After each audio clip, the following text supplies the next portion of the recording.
See, we were only like halfway through the loading music.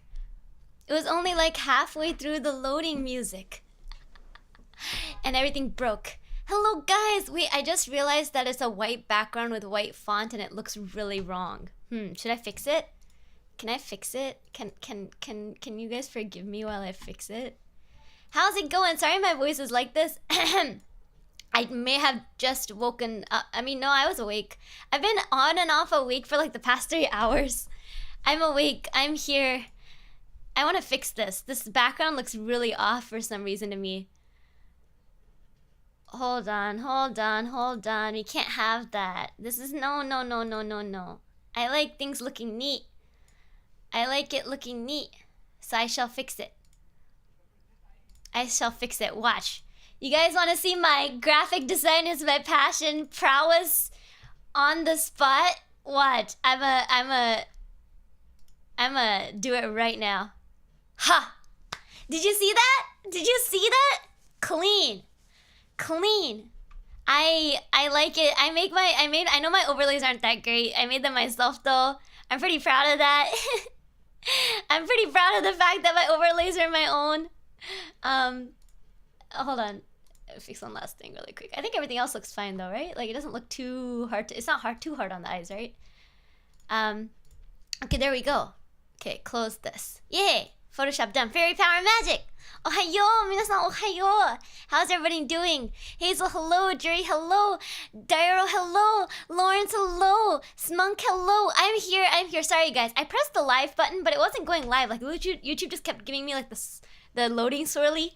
And I was like, wait, I'm here. Wait, should we... Let's change the... Let's add a little image for ourselves because it is in fact for Valentine's Day, technically, kind of. I don't remember where. I don't know if I have my image. Row heart. Yeah, we have my little heart me.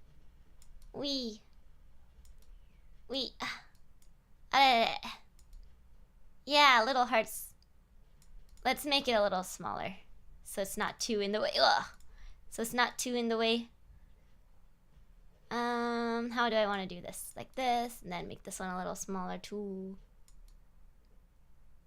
Okay, there we go. Have some little art for ourselves. Nice, huh? Oh, let me finish saying hi. Volkyo, hello. Shaka, hello. Ro is trying to get her approval as a love sickness. Excuse me.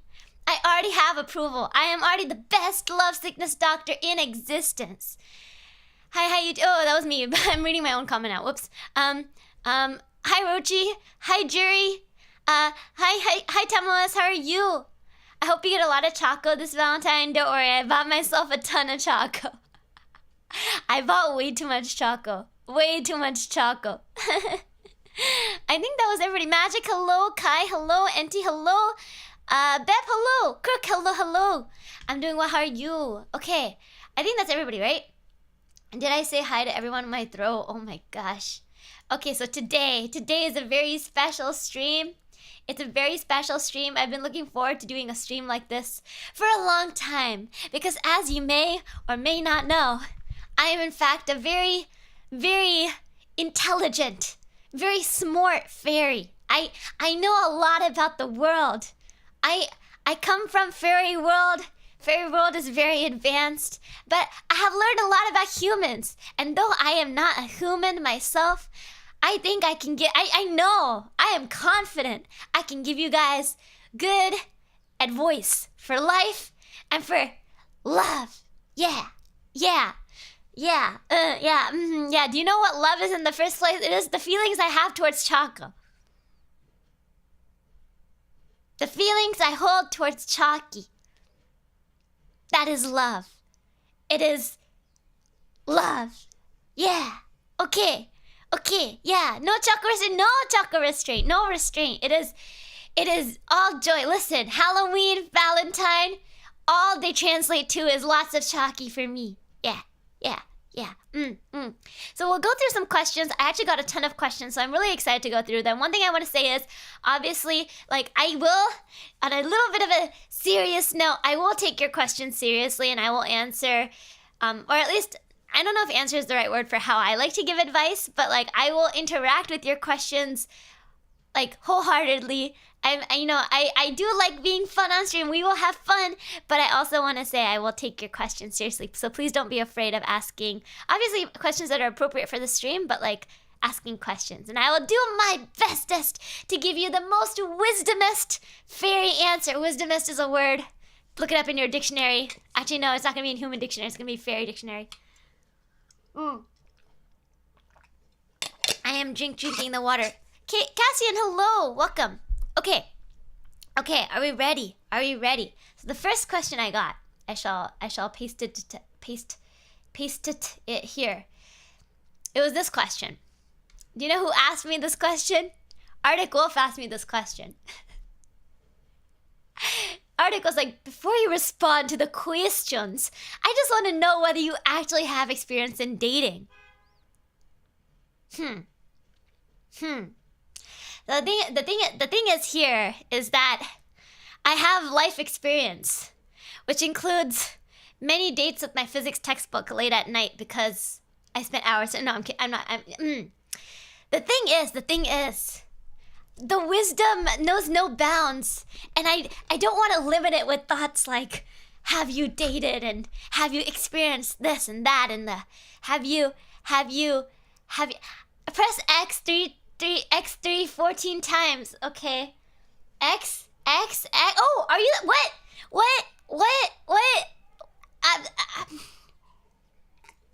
Hold on, I think I need to help. Arctic edit the question a little. There's some like unnecessary parts. What? Press X for what? For what? Press X for what? X 314 times. What? Listen. If dating is simply is the wrong word, but if dating is truly just the struggle of life, of interacting in a relationship with someone else on a deeper level, then yes, I have many times. So I don't have friends anymore. Anyway, let's go on to some other questions. Thank you for your question, Arctic. I hope I answered it well, including no comment. What? Okay, next question. Are you ready for the next? So I'm for questions other than the first question that questioned my ability to do this properly. I will go through the questions I got in order. I actually got a ton of questions. I was surprised. I did retweet it a lot, but I really wasn't expecting as many questions as I got. But I'm really happy. We'll have a lot to talk about. So we'll try to go through each question with a good amount of time. Yes. Okay. So first question. Whoa, this is big. Hold on. I just realized that it's not centered. That's like, this is aesthetics right here. Okay, there we go. So let's start with question 1. And I told you guys that I'll go through questions in order, but I'll also take questions from you guys if you have questions. Listen, don't we all have long nights in the dim light with our textbooks? Don't we all?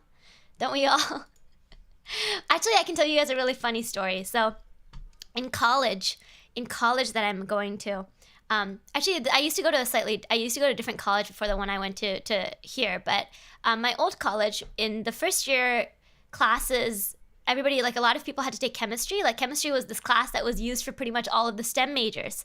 And at the time, I thought I was going to be a STEM major. I was going to be a biochem major. But yeah, and I'm not a biochem major. Anyway, I switched out of that real fast. But anyway, one of the classes we had to take is chemistry, introductory chemistry, and it has like multiple parts, but basically this first chemistry class that all these college students have to take has this homework program. It's a homework program, and it was called ALEKS. It was a homework program, and in that homework program, because it had a name, and it was really a really tough program. So what would happen is it would give you a bunch of questions for homework, right? Let's say you have like 10 questions assigned for homework. If you got one question wrong, it would give you 3 more questions of the same type. So you'd be like, oh, I have 10 questions for homework. It'll probably take me 2 hours. No. If you get 10 questions right, it'll take you 2 hours. If you get even one question wrong, you're going to be working longer. So it used to always be really stressful because you could never plan anything because you never knew how much homework you would have.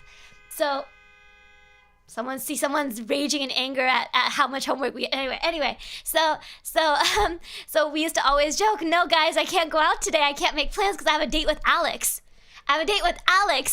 aka the chemistry lab homework system. because I never know how long it's gonna take.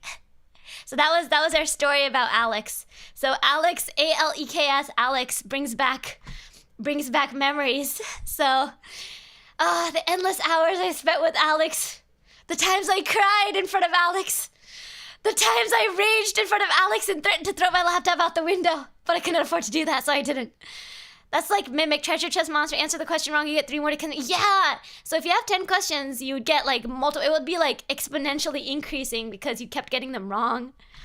I guess in some ways it was nice because you never really could like completely fail the homework assignment, but at the same time it was awful when you wanted to like plan stuff because you never knew how long your homework was gonna take.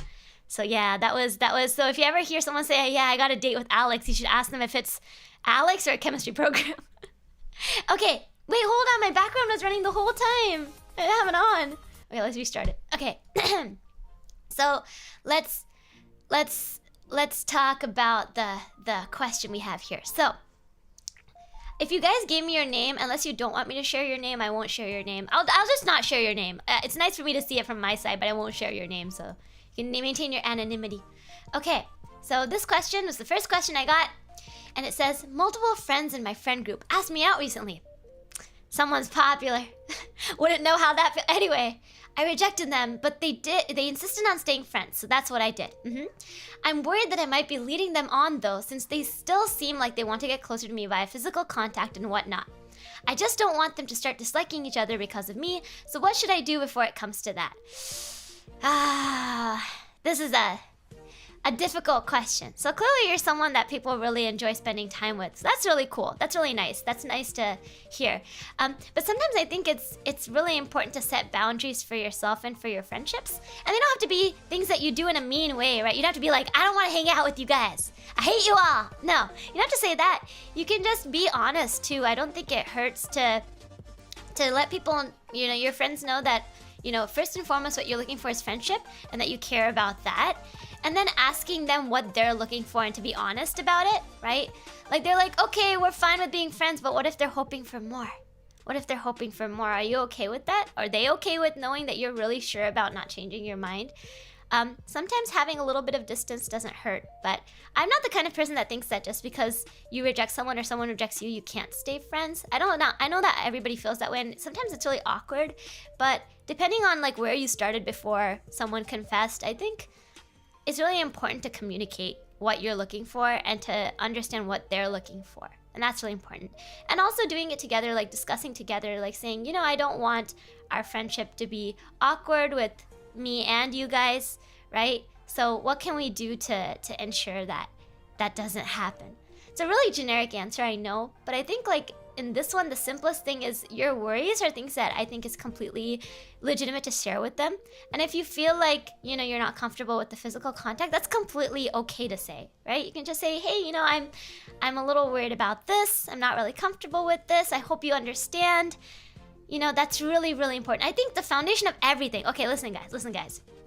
The foundation of any relationship, doesn't matter if it's a romantic relationship, a platonic relationship, a relationship, a student-teacher relationship where you're interacting with a close professor that, for example, is managing your thesis or your assignments or stuff, is to communicate, right? If you're gonna be late on an assignment, let them know, right? So things like that, I think the foundation of any relationship with any other human or fairy is communication. So I think in this case, all your worries are so valid, and I'm sure they have worries too. And maybe after, rejected them, that was kind of where the conversation ended. But sometimes you can talk more than just the rejection. Okay, now we realize that this kind of relationship isn't what we're looking for, what I'm looking for. What will our relationship look like after this, right? Like, what are we comfortable with and what are they hoping for? I think being honest, especially if they're friends that are important to you, is really, really key. I know that's not a very straightforward answer, but I think that in this situation, it's the most reasonable way to kind of go about it. I don't know what else you would do, because the other thing you could do is, if you're okay with this, and that would be to just not talk to them and create some distance. And that's not necessarily a bad thing to do. Yeah, creating distance is not a bad thing to do. It's okay to create distance, but I think it also depends on what kind of relationship you want to maintain with people. Because sometimes, when you create too much distance, sometimes you just stop being friends. And I think that's really sad. Yeah, I think if they're important to you and they're friends that you want to keep, that, you know, maybe talking it out is ideal versus like creating distance and then having it just be awkward. And then if sometimes you talk and you realize what you guys need is distance, right? You talk it out and you're like, maybe we should like spend some time away and like, you know, hang out with other people and like getting some alone time. I think that that's also very, very valuable as well. Yeah, so creating distance based on communication I think is great, but I think if you create distance, the one thing that I personally really hate is silent treatment. I'm not a fan of silent treatment. I think that if I like to create some distance, I like to let the person know. This usually doesn't happen in my case. I'm not the kind of person that feels like I need to create distance. But if someone needs to create distance with me, I ask them to let me know, and then I won't bother them. I won't bother them until they want to talk. But knowing that that's where they're at is really important, because then I don't feel like I'm being ghosted or hated, or how do I say it? Even if they're upset, I just want to know where they're at so that I don't, you know, contribute to how they feel in a negative way. Because I'm kind of impatient. I'm like, oh, are you okay yet? Can we talk about it already? I'm impatient, but that's not the way you want to go about it, right? You want to both be ready to talk and be in a good place to talk. So that's also something to think about, is if you do create distance, maybe talk about, you know, how you'll reach back together to figure out when you're ready to talk again. Yeah, so I hope that that's helpful. I hope that that's helpful for this. I think the person that submitted this was anonymous, but I hope that this was helpful. Are you not answering stream questions? I did answer, Chian. Did I answer it? I hope that was helpful. I think what I'm gonna answer isn't like straight up do this. I don't think that that's the way. I think that a lot of these things you guys have to some degree be able to adjust to yourself, where you get to decide how you want to go about it. But I'll give you things I hope that will help you think about the best way to do that for you and your friendships and your romantic relationships. Yeah, but I think this is very understandable. Same group. Yeah, I can tell you a story I had. I can tell you guys a story. This is gonna be just a bunch of my stories involved too, I guess. I had I wasn't very like knowledgeable in high school. I didn't have a lot of dating experience back then. Who knows if I have dating experience now? I'm not gonna talk about it. But I remember this one guy said to me that he's like, I'm interested in you, and I was like, oh, but I'm not really like interested in dating or anything, but like I'm willing to try a friendship to start. Like I don't really know where this will go. But then later he was like, I also like your best friend. I was just like, what? My best friend? But you know what's really interesting? I think in that moment I realized, for me, my close friends are more important to me than any potential relationships. That's just me. Not everybody has to feel that way, but I realized that I love my best friend a lot more than I did this dude. But you know, we ended up kind of drifting apart, and that's not ideally the way that, you know, other stuff happened, and I realized that it's not someone I really want to talk with a lot. And I actually decided to create distance without talking as much, and that wasn't a decision as much as my ignorance and immaturity at the time. But I think if I were to go through that again now, I would be very clear and say, hey, you know, these are things that make me uncomfortable when we interact, and they make me uncomfortable both in a friendship and a relationship, right? Like they make me uncomfortable in a friendship, and you know I still have things to work on, but I think that maybe, you know, this isn't the kind of relationship that is best for me, or maybe even either of us, but at least for me, and then move on from there. Yeah, my friends are really important. I'm a super loyal person. I think that's one of, I'm a super loyal friend to humans. So I think that I'm not the kind of person that's very comfortable like abandoning my close friendships really easily. But I think different people have different level of friendships, so I understand. But yeah, I'm in a perpetual relationship with Chaco. This is in fact correct. I hope this answered your question. Shall we go to the next one? Do you guys have anything? I know a lot of you feel like you understand what this feels like. I think there's always a time when you have close friends, it's like sometimes, especially when you're younger, they're like the first people you get really close with and really open yourself up to beyond family, right? Like when you're little, like when you're in elementary school, middle school, are you really that close to people in terms of like opening up about your feelings? I think it's when you're in like high school and you're starting to like go through puberty that you're like, oh, I like have all these feelings and thoughts and I want to share them. And that's when I think things get kind of complicated. And navigating that is so hard. Half the time you're like, what is TMI? What is something I should share? What is something I shouldn't share? I think it's really hard. But I think it's a learning experience. And you know what? You make mistakes. You make mistakes for sure as you grow up. Especially in high school, I think. High school, I think, is where everything gets really difficult. At least for me, I think there's some people who mature earlier than that, but for me at least, I didn't really start thinking about my own feelings towards people until like late middle school, high school. But you know what? Humans are kind of scary. I'm not gonna lie. Humans are kind of scary. Okay, next advice. It's I just made this a little longer. Okay, there we go. Perfect. Fits in nice. Okay. Yes, middle school is feelings, high school is drama. This is true, this is true. I think middle school is when you start to notice it, but high school is when you start to really act on it, maybe. Not everybody, different cultures I think are different, but that's what it feels. I have big NPC energy. I'm that one person in the friend group who's more NPC than being involved. That's not a bad thing, I don't think. I think I can sometimes be like that in a friend group too. I don't like to get involved in drama too much. I like to, you know, I'm happy to give advice or kind of give an outside perspective, but sometimes not saying anything is the best, to let people figure it out themselves. Yeah, that's how I feel. Yeah, I think these are very relatable, right? Okay, next question. So I like a girl since 7 years old. We'll call her M. Okay, so you liked, oh, not 7 years old, so for 7 years. Okay, so you like someone for 7 years. Wow, I admire your, wow. I admire your dedication. Let's call her M for now. Okay, M. I asked one of my female friends, let's call her A for now, for help, and she agreed over the course of, oh wait, I realize what's happening. This is getting cut off. Sorry, one second. The question's getting cut off and I'm having a hard time reading it. Why is it getting cut off? What's happening? Why is it getting cut off?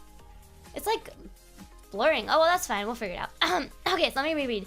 So I've liked a girl for 7 years. Let's call her M for now. I asked one of my female friends, let's call her A, for help, and she agreed over the course of a month. And A became best friends in roughly 6 months with M. Okay. Wait, what is happening? Am I just missing something? Sorry guys, am I just not reading properly? Sorry, your question was fine. You know what? I'm gonna read it from this thing. This is easier to read. I'm gonna read it from the original. Okay, restart. So you agreed to, so A, you asked A for help, and she agreed over the course of a month, and you and A became best friends in roughly 6 months, and M agreed to be your girlfriend on the same day in the evening. Okay. A said she likes me, and now I'm in a crisis. I had to choose from my best friend and the girl I love since oh, okay, I see what's going on. Okay, I understand, sorry. I was like, am I not reading this? But I think maybe the punctuation got yeeted when I copy-pasted it. So let me read this out loud in my own understanding. So you liked a girl for 7 years. We'll call her M. So you liked M for 7 years, and then you asked A for help with M. But over time, A and you became best friends, and even though M agreed to be your girlfriend, A confessed to you. So now it's a love triangle. Okay, that's tough. That's tough. So the person you've liked for 7 years, and the person that has confessed to you now. So I think there's a few things you have to sort out first. So let me see. What is your advice, all-knowing fairy-sama? Sir, I got you. Don't worry. By the way, just so you know, I'm still in high school phase. I'm 15, M is 15, A is 14, so advise accordingly. Okay. So here's the thing. There's some things you have to figure out first. Some things you have to sort out first, okay? So first and foremost, I think, is to sort out your feelings for each person. That's the first thing you want to do before you even talk to them, before you even go talk to them. What are your feelings for each person? So for M, how do you feel about M? And how do you feel about A? Right? First and foremost. And as you think about what do you feel about M, I think one thing you want to also think about is don't worry about the time as much. I've liked them for 7 years. Yes, I know that's a long time. That's an incredibly long time. But you have a long life ahead of you that you don't want to be, it's not fair to you or to the other person to be with them just because you've been together for so long, right? I think there are times when maybe you stick it out, you fight it out in a relationship because there's a lot of history that you value, but I don't know if in this case when you've had a friendship but not necessarily a full-on romantic relationship, that you want to think about whether or not you're kind of holding on to this relationship because of the time rather than your feelings, right? Like, oh, I've liked this person for so long that you can't imagine it changing, but it's not actually because you like them, but because you like the familiarity. And I think that can be a little difficult, right? So I think figuring out why you like, or how you feel about M, why you like them, if you like them, if it's related to time or if it's related to something about their personality or something about them that you've just really cared about and liked for a long time. That's I think the first thing. The second is to think about A and ask yourself, do you value their friendship? Do you really feel like interested in them in a different kind of relationship and understand those two things first. I think you can't really, like, what are you gonna be able to, you can't really say anything to them if you don't think about that first, I think, yeah. What do you guys think? What would you guys do in this situation? This is what I would do. I would first try to figure out my feelings for M and A, and then decide how I should talk to each of them. Yeah. I know I value my friendships, but this is tough. I don't know how it feels to like someone for 7 years, so I'm not gonna lie, I don't know how that feels. I don't know how it feels to like someone for 7 years, but I've had really long friendships that I care about that for me, they'll always be friendships, so I can't imagine them really evolving into anything. But yeah, like my best friend and I, she and I have been friends for like 7 years, but even if I was interested, like I don't think that I could see that ever being anything else. Yeah, I don't know, that's tough.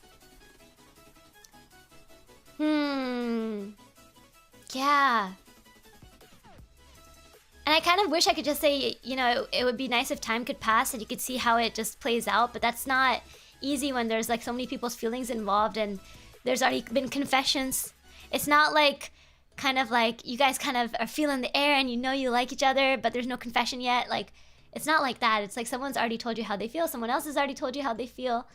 And also, I know M's finally agreed to be your girlfriend. Like, knowing how you feel about that is really important. That, yeah, ideally, I mean, it's not great to like break up soon after you've started dating, but it's better to be honest with yourself earlier rather than later, right?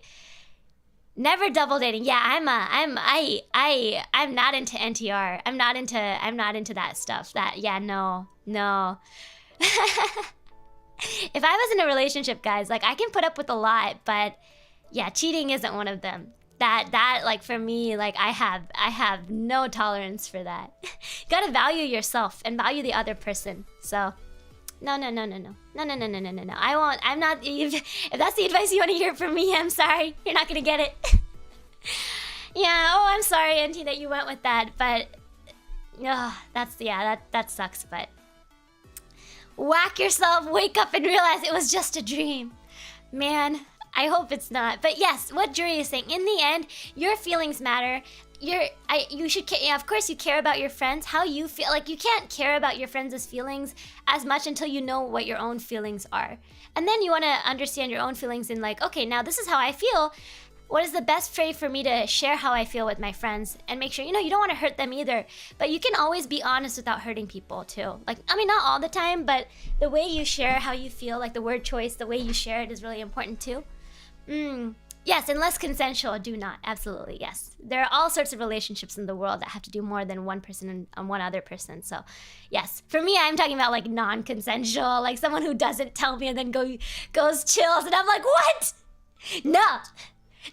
You want to come back? No. I'm not that nice. I'm not that nice. Yeah. Yeah, there are open relationships and stuff. There's all sorts of relationships, but all with communication. All with consent and communication. Yep. But I hope that this is helpful. I know, yeah, it's a really tough spot to be in. But even if you're already dating one person, and yeah, even if you're already dating one person, if someone else confesses to you, it's to think about kind of where you are, especially if your relationship is newer. But I'm also the kind of person, and this is just a me thing, and I don't think other people, excuse me, I don't think other people need to feel this way. But I'm not the kind of person that would confess to someone who's already dating. I'm just not the kind of person that would do that. Even if I really like them, I just personally feel like that's not how I am. So I don't have strong feelings about that. I think some people really don't like that, and some people don't really care.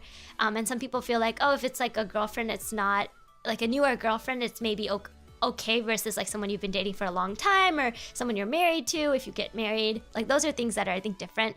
But I personally am not the kind of person who's a fan of confessions to people that are already in a relationship. I think like it's important to respect a relationship. So that's just a personal thought I have. That's really difficult though. It depends on the person. It depends on you. But I think before any of that matters, I think the first thing you want to think about is yourself and your feelings in this situation. Yeah, I'll leave it there. Yep. Yep. This is a tough one. That's a tough one. You want to care about both people, but you can't do that. You can't. I mean, you can if you guys talk about it, I guess, but that's a whole different conversation.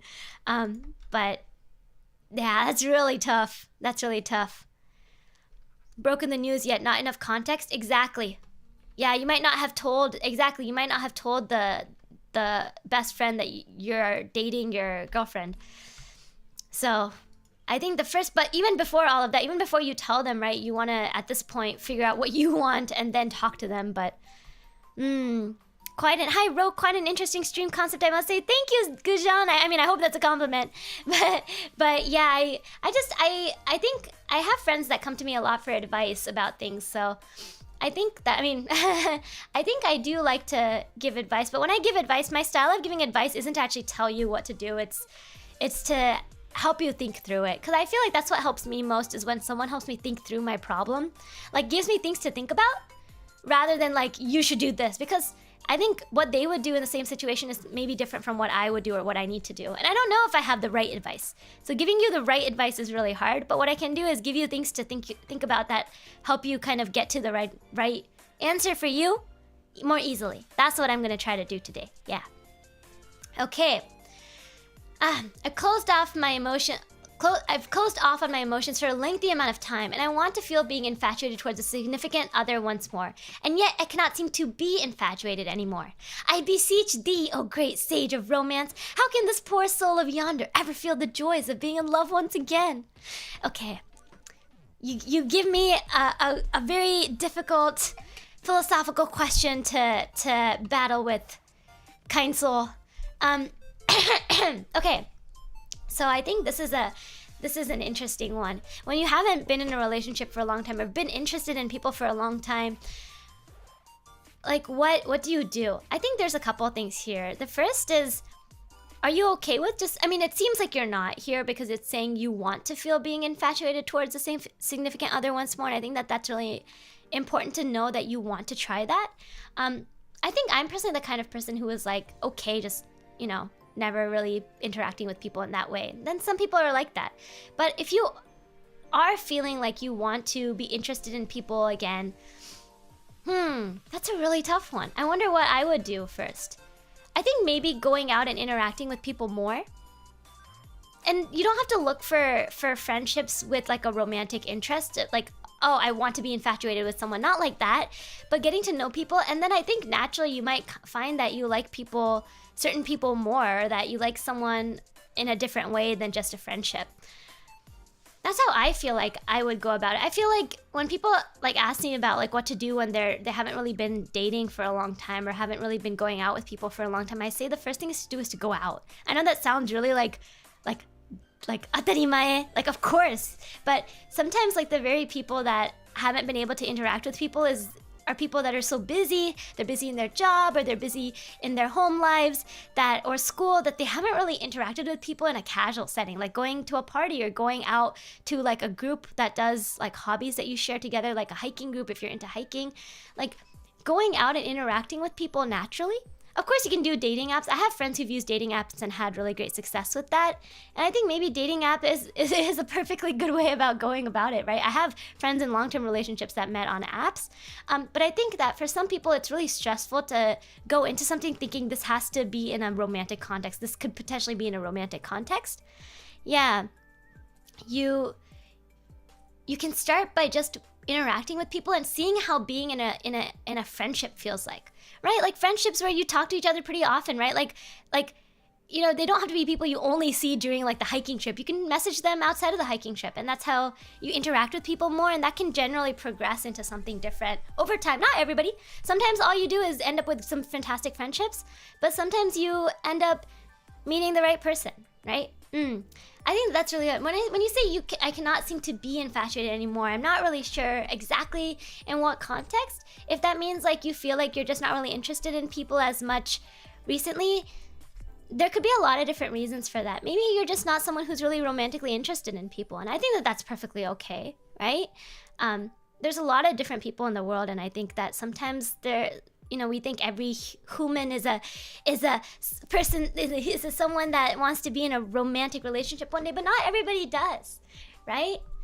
right? Not everybody wants to live their life in a relationship, like a romantic relationship. Maybe you're someone who's really happy doing the things that you like to do, and you're okay like moving on from the world without having dated, or without being in a relationship, or without being married, or in a partnership, or whatever that is. So I think that that's also something to think about, is that if you want to, I think go and try it. Go push yourself to go out, go push yourself to hang out with people, meet all sorts of people, and you'll find people that you click. You'll find people that you realize, I'm not really into that kind of person, or I'm not really like I don't really want to be friends with that kind of person, and you'll move on, and that's okay. But yeah, that's how I feel. If you've closed off your emotions for a long time, then the only thing you can do is open yourself up to more emotions for a while, sometimes in the form of friendships, right? And see what goes from there. Yeah, I think that that's what I would do. That's a really tough spot. I do, to be honest, I kind of relate to this in some ways. Like, I was never someone who was interested in people. I know that sounds really weird when I stream so much, but like, I've never been someone who's like, I was never really into like romantic stuff as much. So like, I understand what this feels, and I think over time, like, my feelings change. Sometimes I want to, sometimes I don't, but we'll see where life goes. For me, at least, that's how I think about it. I was like, I'll see where life takes me. But I think, it can be hard depending on your society and your community, whether or not it's okay for you to not be in a relationship as you grow older.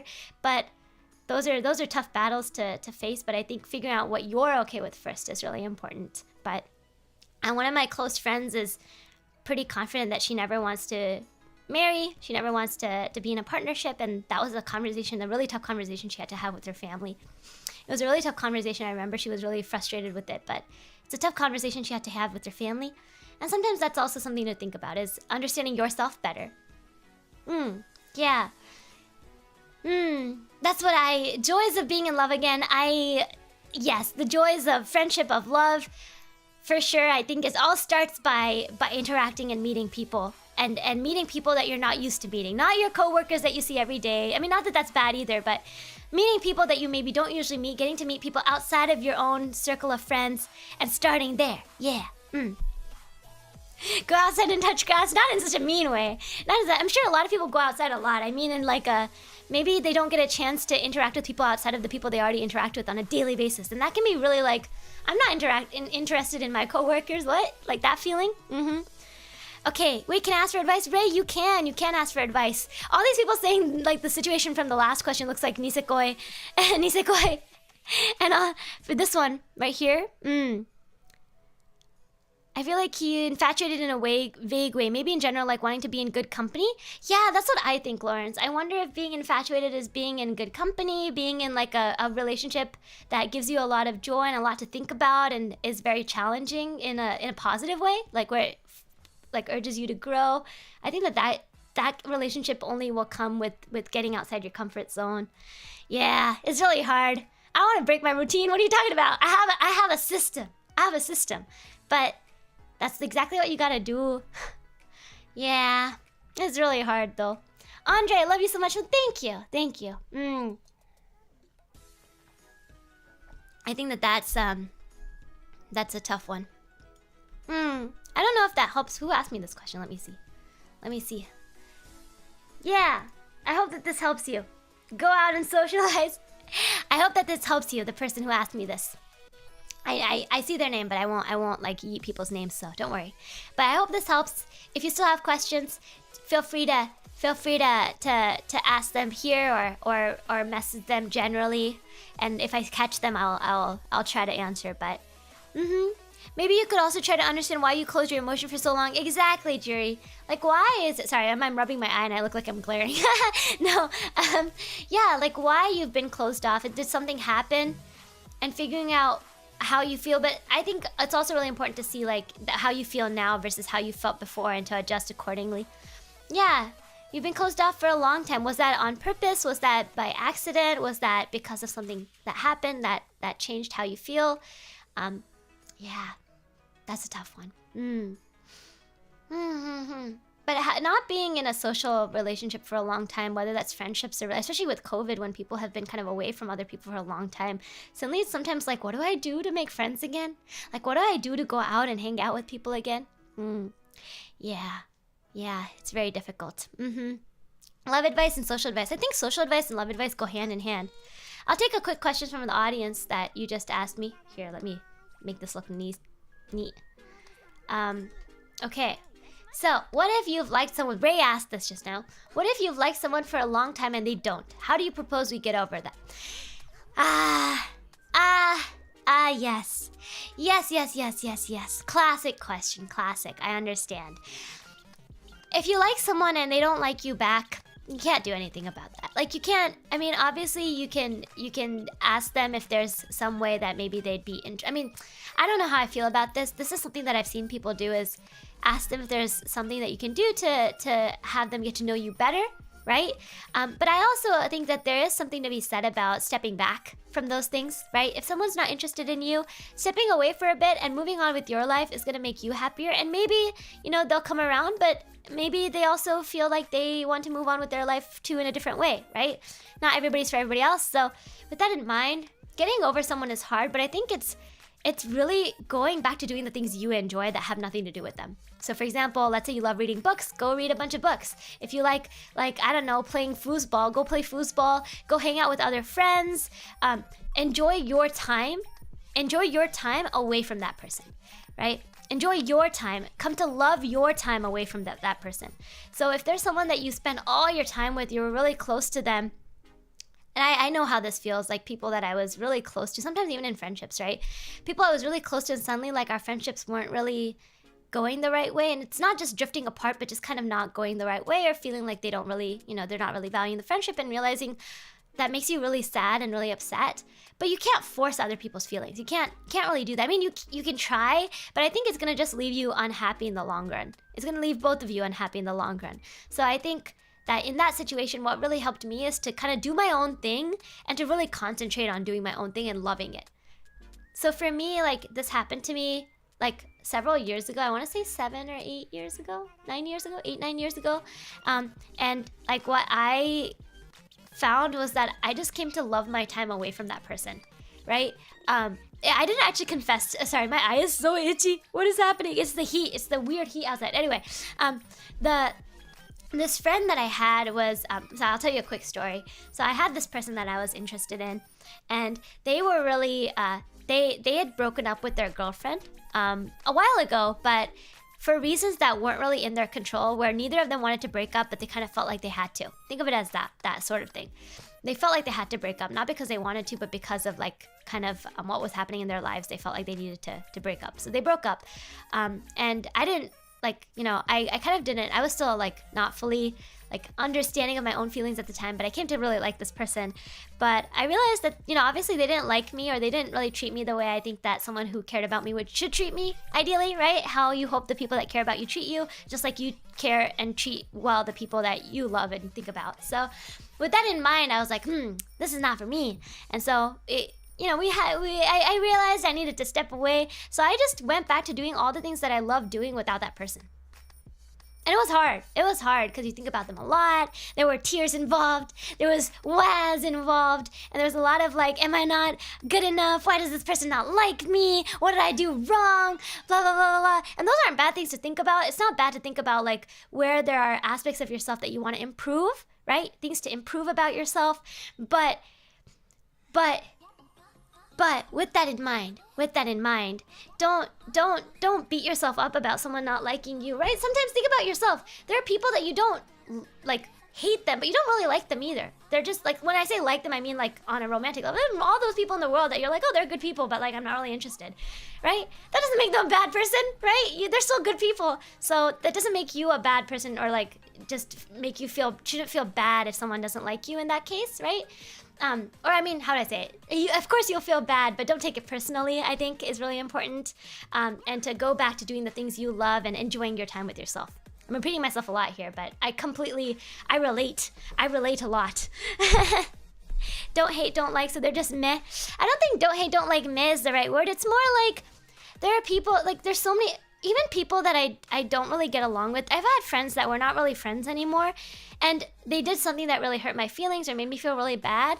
But when I think about it, they're not bad people. I don't think they're bad people. I just don't think that our relationship was a positive relationship, or that they're not the right friend for me, or that you know, they're not bad people or horrible people. It's just that in our relationship, they're not the kind of, I don't know, influence I want in my life. I think that's kind of how I think about it. Yeah, like even friends that I'm not friends with anymore, right?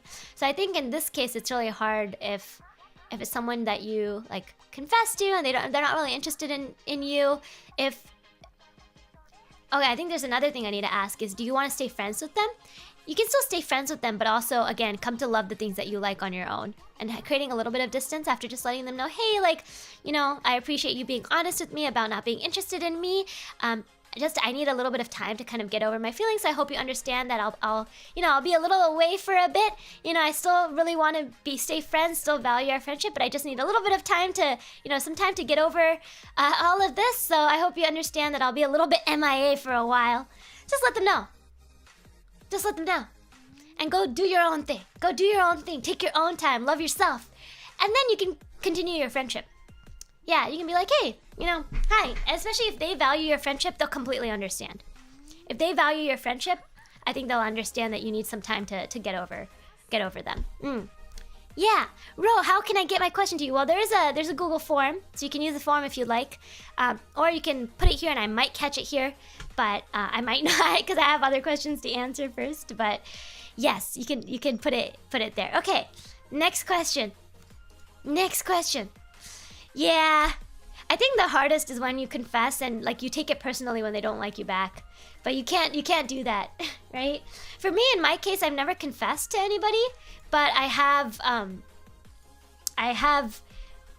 definitely had feelings for someone and then never really acted on it, but known how like I felt in that situation. Because like sometimes without the confession, you get the rejection. So I have gotten the rejection, so I understand. So wait, let me Wow. Wait, this question is kind of long, so give me just a second. Okay. This is gonna be off my screen here. Okay, let's make the post-it a little bigger. We're gonna make the post-it bigger. There we go. Fix the problem. Make the post-it bigger. Okay. Are you ready? It's kind of hard not to take it personally. Oh, absolutely. You're gonna feel horrible after it happens. I felt so awkward. I felt so awkward when that person kind of figured out. Like, I mean, they clearly knew. They clearly knew I liked them. Maybe I'm super obvious when I like someone. I think I'm obvious because I want to spend a bunch of time with them. I want to give them all my attention. I like constantly want to talk to them and be with them, and like I miss them a lot. So I'm the kind of person who's super obvious when I like somebody. So like I think they knew, and they were like, no, please, no. Yeah, yeah. Yeah, sometimes I don't even need to say anything. I know I got hella rejected, so it's okay. Let me read this one. I need some water. Drink some water. Adder, hello, welcome. 0 rejections. Danilo, maybe. Cash, hello, Cashy, hello, how are you? Okay. Oh, Ray, you were following up with the last one. Hold on. It's just that they've helped me get over so much trauma. They're my only emotional support at this point. So there's just the thought that, what if I get worse away from them? Okay. We need to pause for a second. I think this is one of those ones where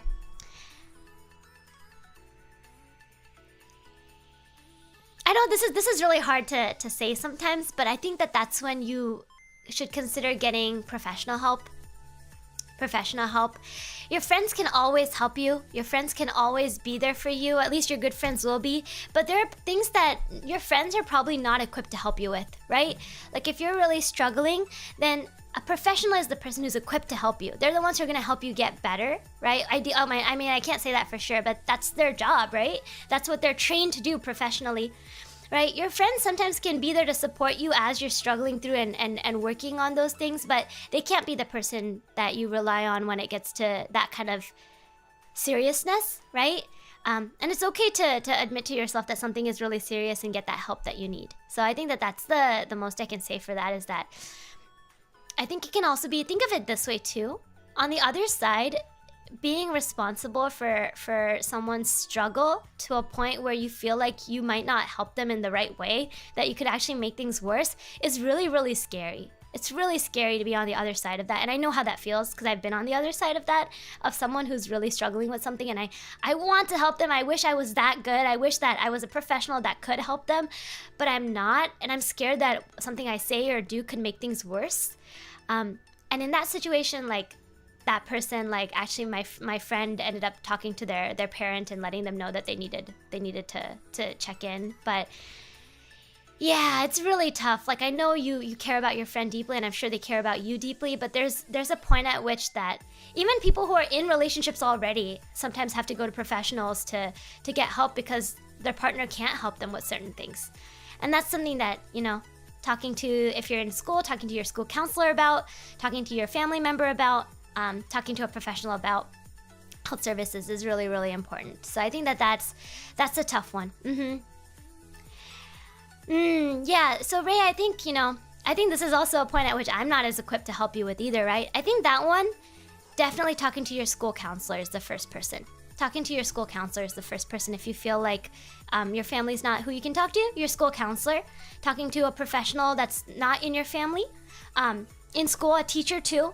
Hopefully you're in a school where your teachers are kind enough. I know some people aren't as lucky to be in schools where teachers actually care, but you know, I hope that you're in a school where your teachers care, where you have health services. I would talk to them first. But I think that's all I can, you know, unfortunately, I'm really sorry, but I think that's all I can really give as advice for that. It's really hard. I hope you guys know, I'm not a professional. I'm not a professional in that sense either, so I can't give more advice than that. I'm sorry. But I really do hope you find the help that you're looking for. Yeah, I hope you find the help that you need. Okay, let's go to this question. I was in a relationship once, and a year later, we decided that we should stay best friends. The reasons for that is, I'm now in my senior year of high school. Oh, congrats. And I always see her happy with friends while I'm lonely. I wanted to talk to her more like the good old days, but with her friends, I was too shy to talk to her. I tried to have a conversation with her, but we have nothing to talk about, and it's always been like that since senior high.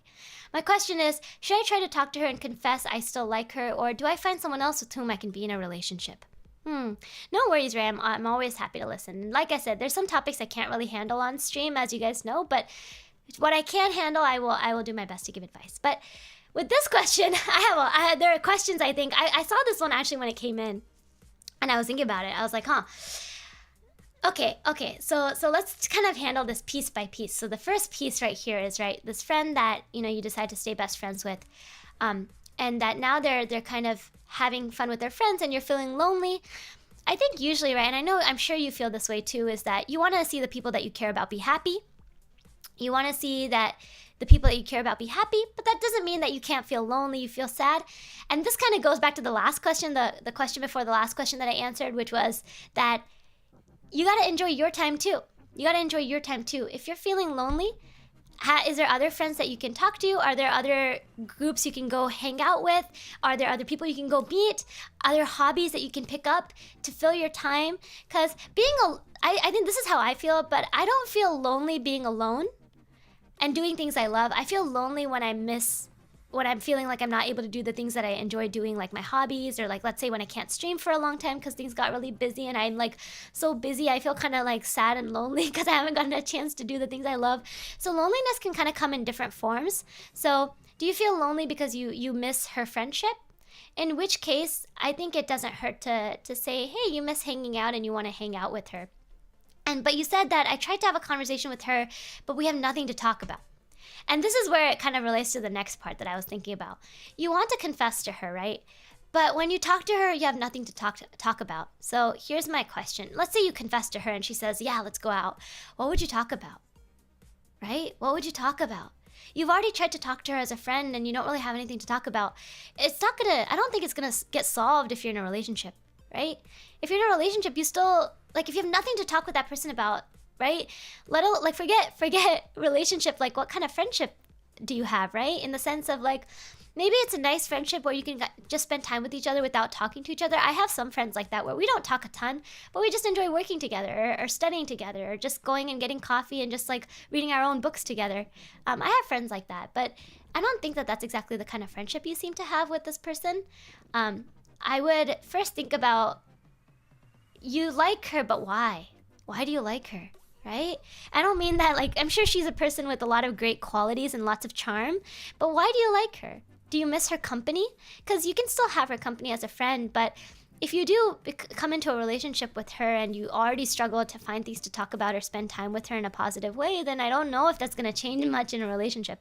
In fact, I think it's going to be even more stressful in a relationship if you're dating this, like, your girlfriend and you can't talk to her about anything. You're like, you can't talk to her because you just don't really have anything to talk about. That's going to be so much more stressful. That's going to be so much more stressful. So I think that's the first thing to think about is why you like her and what kind of relationship that would be if you feel like you're not comfortable talking to her, you don't really have a lot to talk about.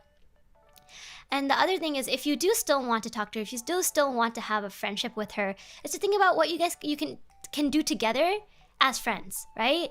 You have nothing to talk about, but maybe there's something you can go do together, like, I don't know, go for a walk in the park or go to an arcade center together. And I know some people say that's really date like. I'm personally the kind of person that says it doesn't have to be, but maybe do it as a big group. Like, invite her and a couple of, maybe another friend. You have another friend, she has a few different friends, and go to the park together and like chill, or like go have a video game night. Like I did something where like my friends and I got together and we played like Smash Bros. Like we did a mini Smash Bros. I was really bad, by the way. I was really bad. We did a little mini. This was by one of my friends had a GameCube. This was old Smash Bros. We played Smash Bros. And that was really fun to like get closer together and hang out together. That was a really great like kind of friendship bonding sort of thing. We had a lot to talk about. We had the game to talk about. We were crap talking each other. There's a lot to do there. So those are some things to think about. Be the one who you are, right? It's all about the money. What's about the money? What's about the money? There's a reason there's friend and boy, girlfriend. Exactly. That's a really good way of putting it, Shaka. I kind of think, and this is my personal opinion, I don't think everybody's like this, and I have friends, like I said, who are dating people who started dating without being close friends. But I personally don't know if I could date someone who I wasn't already friends with. Like, that's just the way I am. I like want to be close to someone as a friend before I kind of bring in all these other feelings that I think make things so much harder and more complicated at times, but are easier to handle with people that you already trust and already know you and you already know them. But like I said, I have friends who dated off of like dating apps, right? And they weren't friends before they started dating, and they have great relationships. And I'm pretty sure a couple of my friends are gonna get married at some point. Like, whenever I see them, I'm like, yep, one day.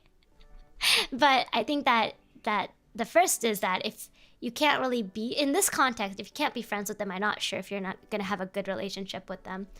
Yeah, it requires a friend group. Shaka, listen. It all comes back down to trying to go out and make friends with people. If you're in school, are there other people in school that you can interact with? Again, finding friends can start with having something to share. So having shared hobbies, like, I always bring up rock climbing and stuff, or like hiking, because I come from a suburb, and like that's, fairyland is very, very spacious and green and tree-like, and I am used to walking outside. And we didn't have karaoke and stuff. We had the most exciting thing to do with friends was walking around the mall, okay? The one mall in our area. That was the most exciting thing I ever did with my friends. I think one of the cool things I did with some of my friend groups, if you're into more, like, if you have friends that do study and stuff, you're in like a kind of school situation and you guys do your homework. Some of my friends and I had like really great times going to the library and sitting together and studying, or like going to a coffee shop, sitting together and studying. So I'm not gonna lie. A lot of the people I met as friends were through mutual friends in that way, or by joining clubs and stuff. I joined like meetup clubs and stuff, so. Ro can't fly, so she climbs. Listen, I can kind of float. It helps make climbing easier, okay? The root of all relationships is making a friend. Even if you start off dating, you become friends over time, right? Like, I'm assuming that's how that works, right? Like, for people who don't start off with friends like I do with people, I feel like you're still gonna become friends over the time of dating. So, yeah. But I think my few bigger questions are, like, I think to kind of summarize what I'm thinking with this one is, my big questions would be, if you don't have anything to talk with her about now, like, I don't think that's gonna get solved with a relationship. And then thinking about why you want a relationship. Is it because you're lonely? I'm not sure if you're gonna have the best relationship because you want to be with someone because you're lonely. I think in those kinds of situations, doing things that make you feel less lonely, and those can be activities, but they can also be hanging out with other people and finding friends, finding and making friends. But I will say that if you're, and this is just from my experience, right? Not everybody might have experienced this, but from my experience, my friends who were in relationships because they were lonely were the least happy. Because I think if you're not happy with yourself, you're going to struggle even more in a relationship. Yeah, it's going to become a really reliant relationship, and sometimes that can be really negative. Not everybody's that way. Not everybody's that way, but the friendships that I've seen have always turned out really not very positive by being in relationships because they were lonely and they just wanted company. That can be a different kind of relationship, but I think a romantic relationship, that can get kind of difficult. Yeah. Okay, next question. Next question. Okay. This has nothing to do with this, but we will do this. What is the most attractive burger? Okay, so I thought a lot about this one. What is the most attractive burger? I had a burger from Shake Shack recently, and I love it. Wait, hold on. Is this an exist? Wait, is it in an exist? Okay, if I'm answering it IRL as in something I've really tried.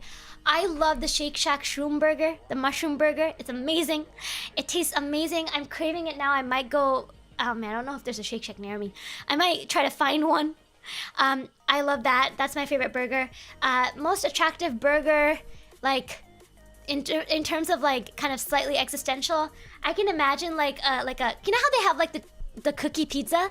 I could imagine like a chocolate burger being pretty yummy. Like I don't know, like a waffle burger. A waffle burger? Yeah, choco burger. Exactly, Jury. See, Jury understands. There's a nut next to her name for a reason. That's right, a choco burger or like a waffle. Think of it like a Belgian waffle burger with chocolate, like a cookie patty or something, or like a chocolate something inside. I don't know. Something like a yummy, like a sweet burger rather than a savory burger. That could be pretty great. Yeah. I think that would be really yummy. But the shroom burger was amazing. I love the shroom burger. The shroom burger, okay, for those of you who don't know, the Shake Shack shroom burger, it's like the soft bun with a layer of lettuce, layer of tomato. You can get some onions and pickles inside too. And then comes the best part. It's a chunky, fried, like croquette thingy, like fried, like it's like this fried croquette. I don't know how to describe it. It's like a fried croquette thingy. And like inside is like two like big mushrooms with like cheese inside, and they're fried inside. Like it's like, think of it like a tempura mushroom burger inside a burger. It's like a mushroom burger, so it's like a layer of like a mushroom of, and then like cheese, and then a layer of mushroom fried, and then that's inside a burger. It's a burger inside a burger. It's so good. Yeah. It's, hold on. I gotta get a pic. Shake Shack. I had Shake Shack for the first time last year, and I was blown away. I was like, whoa. I don't really like, okay, this is gonna get me hated. I don't like burgers. I prefer sandwiches, and yes, they're different. Burgers and sandwiches are different. But I prefer sandwiches. I don't like burgers as much. Burger. Hold on, let me put this here so you guys can see it. Hold on, it's downloading. Come down. Mushroom burger. Come to me. Show in folder. Mushroom burger is downloading. It's loading. Okay, well, while it's downloading, I'm gonna talk about, no, it's a mushroom burger. Shroom with an apostrophe before the S. To say mushroom, but it's shroom. It's not that, guys. It's not what you think it is. It's basically two portobello mushrooms with cheese inside layered. It's amazing. Yeah. Hold on, this is not loading, so I'm gonna take a screenshot. I gotta show this to you guys. This is like a random pick off Pinterest. It's save as shroom. Okay. Can I add it in? Shroom. Can I find it? Yeah. It's this right here. It's amazing. It's so small. It's a little small. It has a 510 calories for being that's freaking tiny, but it's worth it. It's worth every bite. So good. And you gotta put some sauce on it though. It's a little dry if you don't put sauce on it, but it's so good. No, burgers and sandwiches are different. I will fight you. Shake Shack, small and expensive. That's why I never eat it. I've had Shake Shack twice in my life. It's very expensive and very small, but it's yummy. Sandwich is a square burger. I'ma fight you. Absolutely not. Mushroom burger instead of meat? Yeah, it's like one of their vegetarian options. But it was like, I love mushrooms. I know it sounds really weird. I love mushrooms, so I got it. And I was like, this yummy. Yummy. If I want like a veggie burger, like a non-mushroom burger, you can get it at like any other like restaurant, right? But I like if I go to Shake Shack, I want something different. And I like the mushroom burger. So yummy. So satisfying. Just up.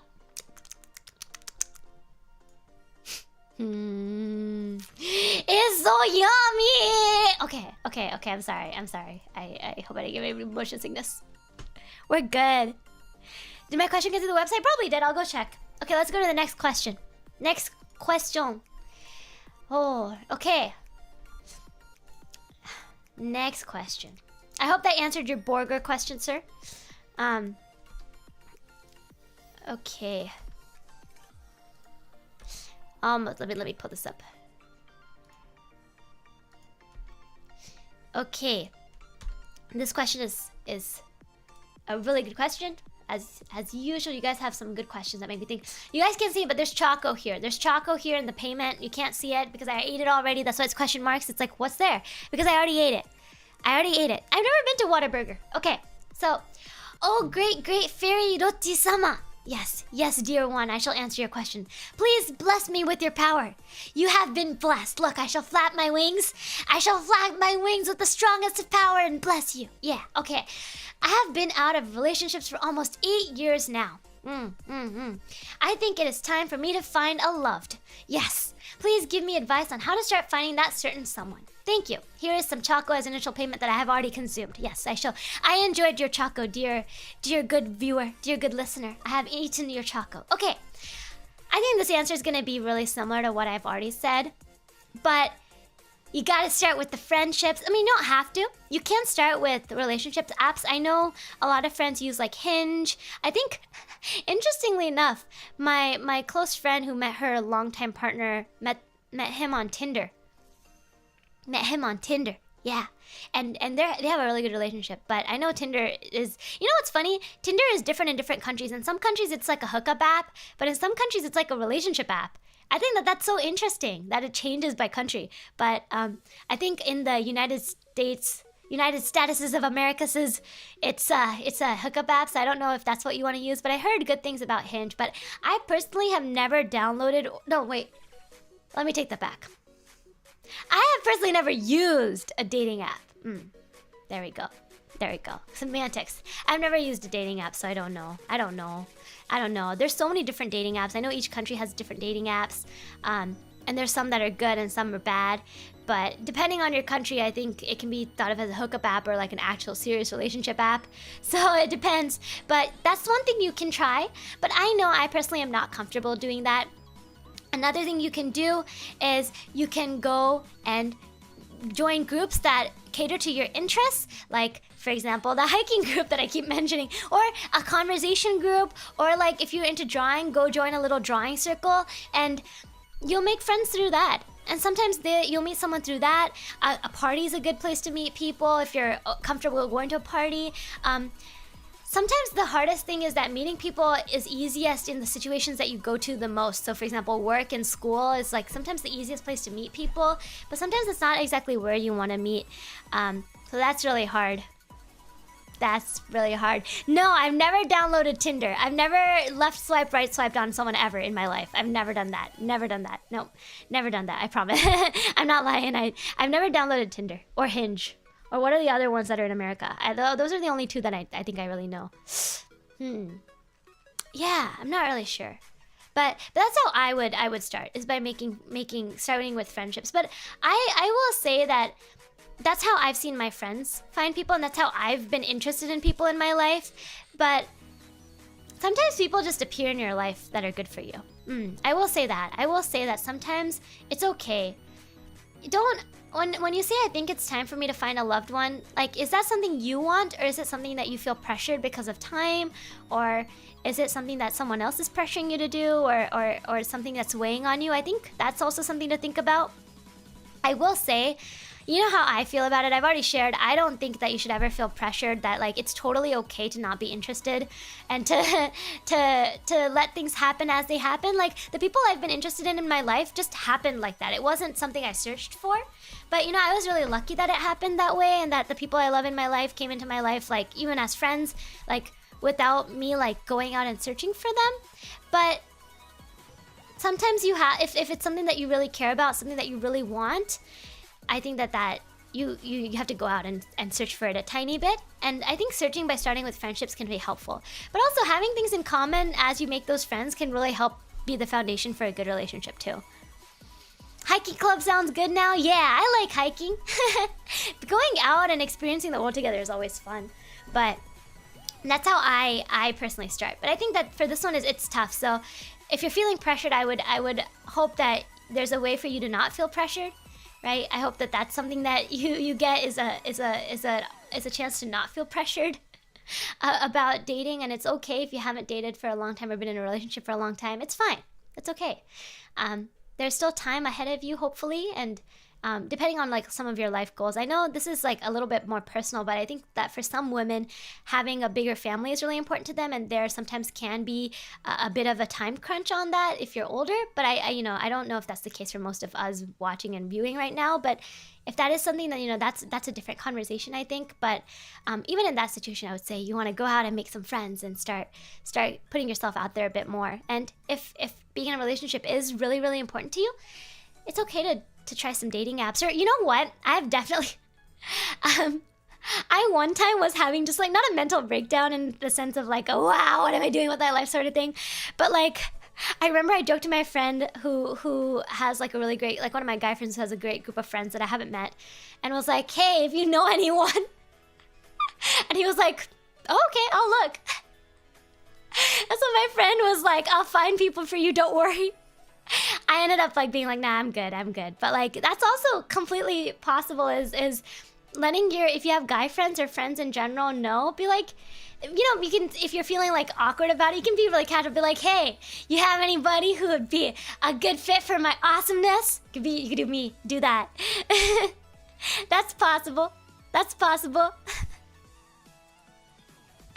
one way to go about it. But that friend was like, should I talk? Do you guys want to hear a really funny story? Do you want to hear a funny story? This happened, so a lot of my relationship experiences have happened in Japan. When I say relationship experiences, I mean they didn't pan out, but I mean, like, how do I say this? Like, where I've been, how do I say it? Let me think. Where I've been confessed to, or I've been like I've talked to friends about it. So this friend, we were walking together after work because we were both at work together, and we were walking, headed back to the station after work. And he was telling me about this girl he's interested in at a club, and like kind of where their relationship's going. So that was like, we were chatting, and he was like, so Roro, how's your life going? And I was like, listen, bro, please introduce me to someone. And then as we were talking, like we were walking, and there was this really good looking person that walked by me, and I just like, I was like, oh. And then I looked at him, I was like, that dude was good looking. And then my friend just stared at me for a second, was like, do you want to go talk to him? And I was like, what? No, I don't. And he was like, no, like this is what you gotta do. This is what you gotta do.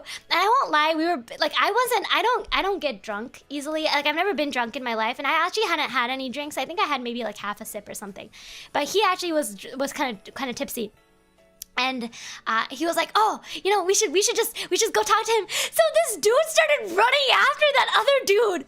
My friend started running after that dude. I was like, you idiot. I was like, no. And then, you know what I started doing? I started running in the opposite direction. So we're walking like forward. Let's say we're walking towards the station, and this guy's walking away from the station.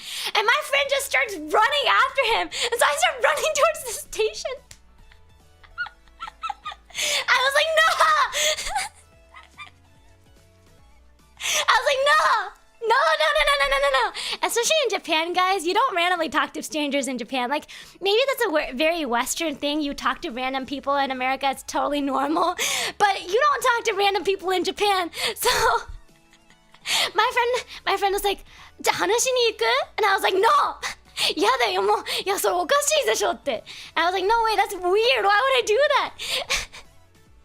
And so he just started full sprinting towards that other dude. And then I started full sprinting the opposite direction. My little legs were like speed running. I was like so embarrassed. And I was like, no, you're not serious. And he started running. I was like, no, I'm out of here. I was gonna be like, if someone said like, if he came over with that dude and said, do you know this guy? I'd be like, I don't know who that is. That is, すいません、知らない. Like, I don't know this person. I have no clue who this dude is. This dude would be like, hey, my friend's interested in you. I was just commenting on him being a good-looking person. What even? That was one of my wild experiences. Yeah, so it didn't happen. He saw me running in the opposite direction and started laughing and ran back. But for a few moments there, my life was on the line. My life was on the line. もしもし警察さん Call the police. That was one of my wildest experiences. Yeah, so anyway, that's what my friend did. He tried to full send on a stranger. And I like full sprinted in the opposite direction. He would have come back and be like, Roro, where are you? I'd be like, I'm gone. I'm not here for this embarrassment. Anyway, that was the story. So where was I going with this?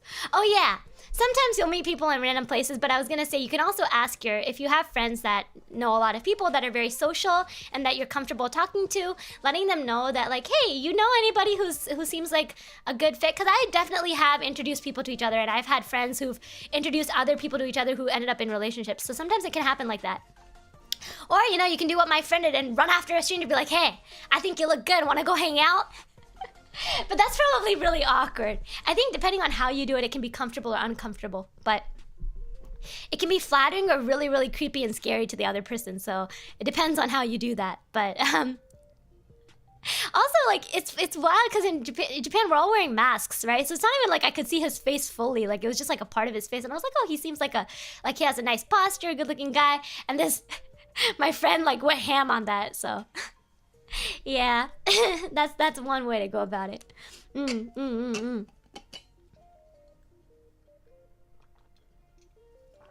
yeah, trying to figure out a get-together to get your... Like, if your friends have friends that you don't know, creating a get-together to get to know them. Especially, okay, think of it this way also. Another good tip is that if you have friends that you really get along with, where you're really similar, you feel really comfortable with them, they're your kind of person, try to meet their friends. I know that sounds weird, but...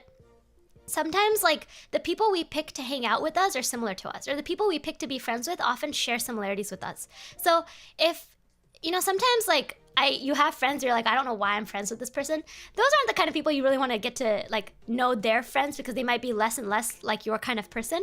But if you have, like let's say a best friend and you guys really get along and they know somebody that you don't know and that they consider a friend, getting to meet them might be nice. If obviously if there's like some degree of code involved where if they're interested, you step off or whatever. But that's one way to go about it too, is that those kinds of people will often be people that are your vibe. But honestly, if you're in school, take advantage of that, because you'll have a lot of school events that are put on by the school, and you'll get to meet people there. That's always a good one. Like, my school has formal events. We have formal events that I tend to not go to. Like, there was one yesterday. There was a Valentine's party yesterday. I did not go. I was like, yeah, no. no, I'm not interested.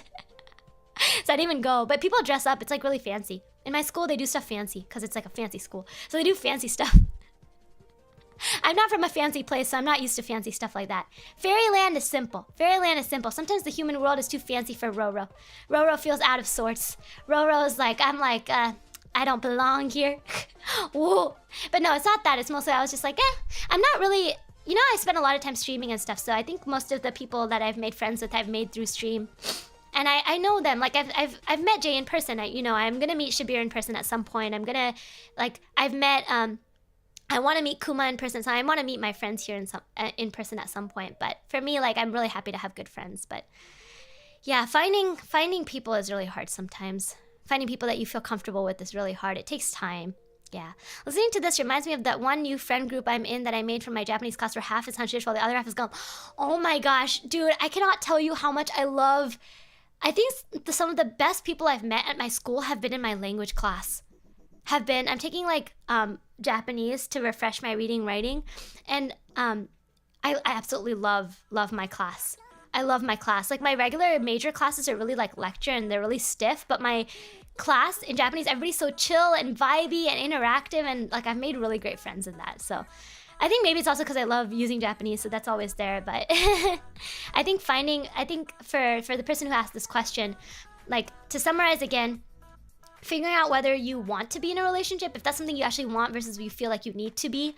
And then it kind of goes back to all the other stuff I said, which is getting to know new people. Yeah, spit and rap. I talk very fast, I think.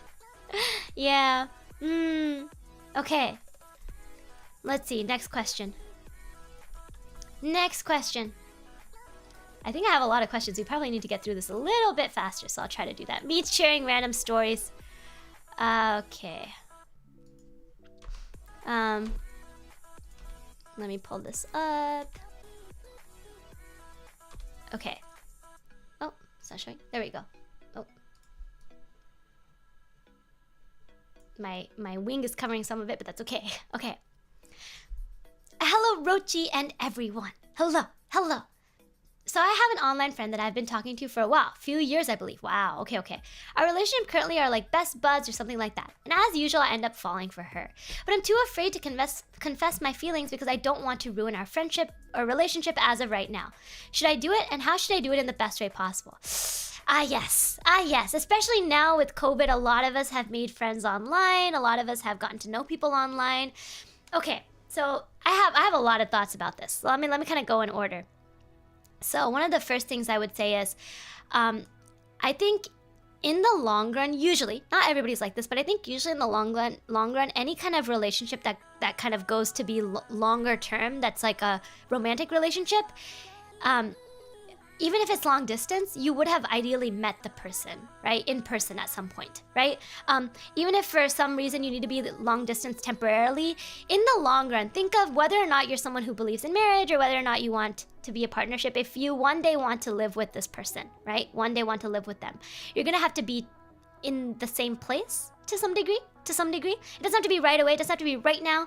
But I think that kind of all starts with, have you had a chance to meet them in person? And if not, maybe seeing if that's possible.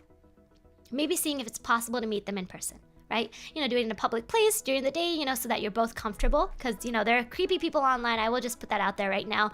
Please be really, really thoughtful about meeting someone online in person, right? Like, you can have great friends online, but just, safety and privacy in person. But with that in mind, assuming, you've known this person for a long time, you feel like you trust them, then maybe consider meeting up. And before you even meet up, maybe consider doing a voice chat. Or if you've already voice chatted before, do video chat.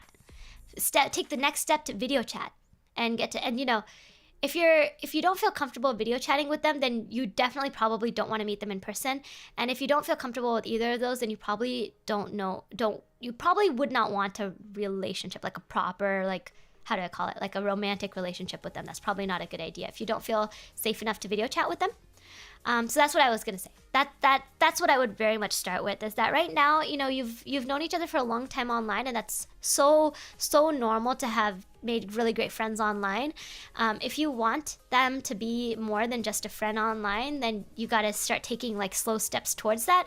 And I think with this distance, you probably would start with getting to know them, like with their face, ideally. On the computer, right? So maybe start with a voice chat, video chat, and then if you guys know, so another thing I want to say, if you haven't already shared more personal information, like kind of generally like what area you guys live in, not your address ideally, but like where you guys like generally live area-wise, location-wise, I would probably start by saying that you want to get into more personal topics like that first to see if they're comfortable in that sense, and then kind of go into that video chat, voice chat, video chat, meet in person sort of step. Because long distance is a huge commitment even when you know the person. Even when you know the person, long distance is really, really, at least it's different for different people, but for me personally, long distance is really hard. So, and I know how it feels. So I will say that, like, if you never get a chance to even meet them in person, it's going to be really, really difficult then too. So you want to start by slow steps of getting to kind of know them and meet them in person. And even if you guys can't stay in person, do you know there's a whole Reddit for long distance relationships? You should check that out if that's where it kind of ends up going. But if you do get a chance to meet them in person and you guys can't stay together right away, that's okay. But creating a sort of plan for yourselves for when you guys will get a chance to maybe be in the same area and maybe start going out, or like start going out after you've met each other in person, and, you know, made sure that they're okay. Because sometimes, you know, people portray themselves online in a very different way from how they are in person. So getting a chance to meet them in person, spend some time with them, maybe like a day hanging out, and see what they're like, and then you can decide whether or not you want to confess, have a relationship. Yeah. And if you end up not having a relationship, at least you've gotten to meet a great friend in person. I'm not recommending Reddit for relationships. I'm just saying that there's a long distance subreddit. Jeez. Hi Juan, hi Aaron, how are you guys? Good morning. Hello. Yeah. So first step is to get to know each other on a non-pseudonym level, on a non-anonymous level, on a I know your name and you know my name level. And to go from there. And if you guys already know that about you, you guys already know each other's names, you already know kind of generally where you guys live, and let's say you've already voice chatted, video chat. If you've already video chatted, plan to meet up in person. Save up now. If it's, you know, a far distance away, save up the money, save up, you know, create the time for yourself, plan, and see if they're okay to meet in person. Say, hey, would you be interested? Like, I'm thinking, you know, I'd love to meet you in person, or like, I'm really, like, I'd like to, like, you know, be friends with you IRL. I'd like to know you better, and get a chance to meet them in person. And of course, you know, please be safe as you do things like that. There are scary people in the world, really scary people in the world. It's why I value my privacy so much, I will say that. It's not that, you know, I used to think about being a streamer with my human face, because, you know, I live in the human world, I have human skin. I thought maybe I'll stream with a human face. But to be honest, I really value my privacy and safety. And I care about the safety of the people around me, so I'm careful about it. But so keep in mind that, you know, obviously I trust my close friends, and that's why I've gotten a chance to meet them in person and shared it on Twitter when I've gotten a chance to meet them in person. But I know you guys understand that. You've probably heard of some scary things that have happened on the internet, so please be safe. But with that in mind, it happens. You meet great people online. Why not? That's the cool thing about technology, is that you get to close the gap between yourself and the millions of the people who don't live in the same place as you, who don't live in the same area and community as you. That's the beauty of online, and hopefully that, you know, that online information that is usually very anonymous and maybe not as close can be something that you share more honestly as you trust that person and as you know that they're safe, and you go from there. Yeah. Hello. Oh, Crabbler, hello. Oh, sorry. I just didn't see your name. I'm looking at the question and answering it, so I'm not always looking at the the chat directly. But I shared my info with the tech guy. It happens. That's different. When you're getting help. That's different. Okay. Next question. I think this one's short. So and I think a lot of these questions, you'll see the answers are starting to get kind of similar, because that's kind of what I think the answer is to a lot of these questions, is some sort of communication or change in your how you interact with people. Okay. This one. Just generally what to do in a crush situation. Should I make a move or just support her? Why not make a move? You can make a move if you want. But if she has someone else that she's already likes or is in a relationship, you have to think about whether you're comfortable kind of entering into that relationship with them, in the sense of like potentially breaking that relationship, or kind of inserting yourself in that. And if that's the case, then you might want to think about just supporting her. This one's hard. It's hard to know without context, but in a crush situation, I like really think about if that person's already in a relationship, then for me, the immediate answer is just supporting them. My immediate answer is supporting them, because that's just the kind of person I am. That's the kind of fairy I am. That's the kind of human-skinned fairy I try to be. But yeah, that's what I would do. But if you really, really like them and you really want to be in their life, I think confessing to them doesn't hurt. Letting them know. But I personally think that there's a lot to be said about respecting someone's relationship. And this is like a personal philosophy I have, but I think in the world sometimes, if you're not like married on paper, people don't really take your relationship seriously. And that can be true in some places. Like maybe you're still in middle school or high school and for you, your relationship is not as serious, and that's different. But I think for some people, without really knowing, their relationship might be really serious to them. Like them and their partner might be in a really serious relationship, really important relationship. And they might not see it positively if someone's like interjects themselves in that. Yeah. For me, I know, to be honest, I would be really uncomfortable if like a friend who knew that I was in a really important relationship still confessed to me. I think I'd feel a little uncomfortable. Like I would understand, but I'd also feel like my relationship is really important and I'm the kind of person that takes my relationship really seriously. So like I'm really loyal in my relationship that makes it a little difficult. But I think that depends on the person, and it depends on the context and the situation. Like I have friends who are, you know, they date casually, they're in relationships casually, and they don't, like for them it's totally fine if someone else confesses, and you know, or people that are in open relationships. It depends on the person. So I think that here the context is really important for whether you should make a move or just support her. I think figuring out what kind of relationship that friend has and like the context of it and how you feel in that in inserting yourself in that relationship or not inserting yourself in that relationship is where you want to start. Yes.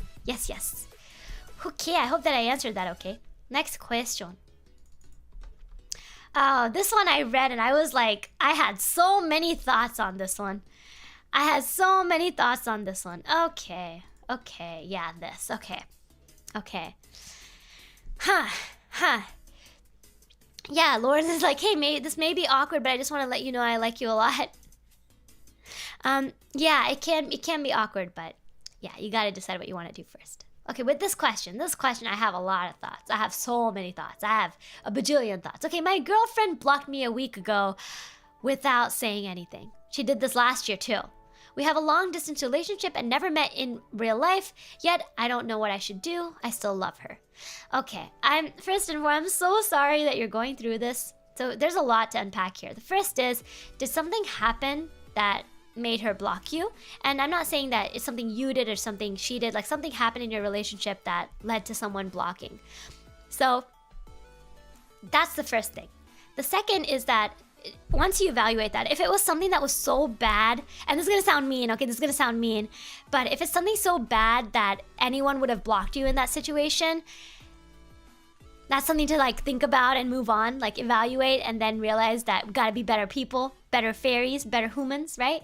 But if it was something where there was like a mutual disagreement or like a mutual issue where nobody did anything like super, super bad, or maybe they did, but they can talk about it, but your girlfriend wasn't willing to talk about it or communicate about it, then I still think, I'm not sure if this is the kind of person you want to be dating. I don't think that's really good for you. Yeah, because blocking is a really extreme step. Ghosting is a really extreme step. I'm not going to say ghosting is 1000% terrible. There are certain situations in which I think ghosting is the only good way to go about it. Maybe someone who's, for example, stalking you, right? This is a general example. Like, let's say there's someone stalking you or like someone who you realize makes you feel really, really unsafe and uncomfortable. Sometimes communicating is not even going to work. Sometimes they're the kind of person that communicating is not something that even really gets to them, and you just need to get distance from them. And that, I think ghosting is completely valid. But I think most times in any relationship, I would hope that it's the kind of disagreement or the kind of situation where you can talk it out. But if you're with someone who's not willing to communicate, I think that's going to be a really, really tough relationship. And I think that you're going to be happier not wasting your time in that. I'm not very nice about things like that. I'm really big on like, if someone's really upset with me, totally understand. Everybody has feelings. People argue. People get mad. People, you know, it happens. Like, you can't expect everybody to be happy all the time. And if that's the case, like, if I effed up, if I truly effed up, and like, even if I didn't truly, maybe I was really inconsiderate and I did something really mean, or like I did something that wasn't nice, and that person's upset with me, totally understand that they need distance. But I hope most of my friends are the kind that'll be like, hey, you know, I'm really upset right now. I need some time to kind of process this and figure out like what I want to say, and then let's talk then. And that's what I do. I accept that is what happens when I messed up. I need to also think about how I'm going to apologize, or how I'm going to kind of, you know, that person also needs time, and then we communicate later. So it doesn't have to be immediately, but my friends would not block me. They wouldn't block me.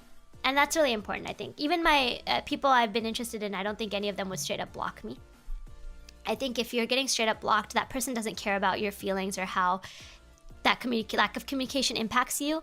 And I don't know if that's it's really hard. I know you love her, and I know it's a long, it's tough when it's a long distance relationship and you're not always sure what's going on the other side because you're not seeing them very often or every day or anything. But sometimes I think if possible, what I would do, and this is kind of, I was gonna say it's kind of toxic, but toxic is like a very, I think also strong word too. It's really hard to tell what's going on here in some ways. I think what I would do is next time she unblocks you, I would tell her that you're not comfortable being treated that way. I would communicate. In that situation, if and when she decides to unblock you again, I would just be really honest and say, hey, I'm not okay with this. I feel really awful and hurt when you block me like this, and I'm not gonna stick around to have it happen to me again. So I would say that. Value yourself. You're important too. Value yourself. You can love someone and care about them and also realize that you're not the right person for them or they're not the right person for you. And that's really important. Sometimes you can really love someone but know that they're not the right person for you. It's not a very good sign that they can't communicate well. I think it's a really bad sign in the long run, because think of it this way. If you have a relationship that's no longer long distance, you let's say live together, you live near each other, and what are they gonna do when they don't want to talk to you anymore? Right? They're just gonna stop talking to you, and they just won't pick up your calls. They won't come meet you. They'll ghost you in person. They won't talk out an issue, and that's awful, right? That's just absolutely awful. And also think of it this way: there is no way you're never gonna argue again. There is no way in life that you're never gonna argue again. It's just impossible. I've heard of people who don't really argue in their relationship, but that doesn't mean, most of those people communicate. That's why they don't argue much, because they're able to solve their issues fast, and so they don't really evolve into big arguments. But yeah, that's a big one. Okay, so that's a big one. Is that if this is how they treat you, that's not them treating you well. That's not them caring about you. Oh, they're upset, so they blocked me. Don't make it I don't think you are, but I think you're noticing that it's not a good thing that they're doing. But please don't make excuses for them. That's not first and foremost, of course, assuming that what happened wasn't something so serious that anybody would have blocked you. Of course, you have to accept if there's something that went really wrong in the beginning, and hope to strive to be a better person. Apologize if you can, but hope to strive to be a better person. But I'm assuming the other, which is that it wasn't something you couldn't communicate about. I'm assuming that you could have communicated about it, and that's something you got to talk about. And again, let's say it didn't even happen because of an argument. Let's say it happened because the other person is struggling with stuff. You're not always there to see it.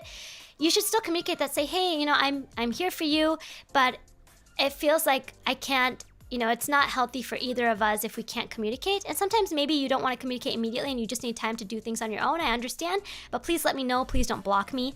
And also I still think you should kind of accept with yourself that if this is how they treat you, that maybe that's not a relationship you want to be in. I'm just going to say that.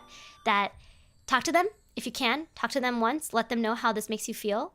And if they don't seem to care or be receptive to it, then I think you got to decide whether or not this is a relationship you want to stick it through. Also, there could be some issues on the other end, but I still think, especially when you're in a relationship, when you're dating someone, if things happen on the other person's side, I think that there's still some degree of them needing to communicate it to you.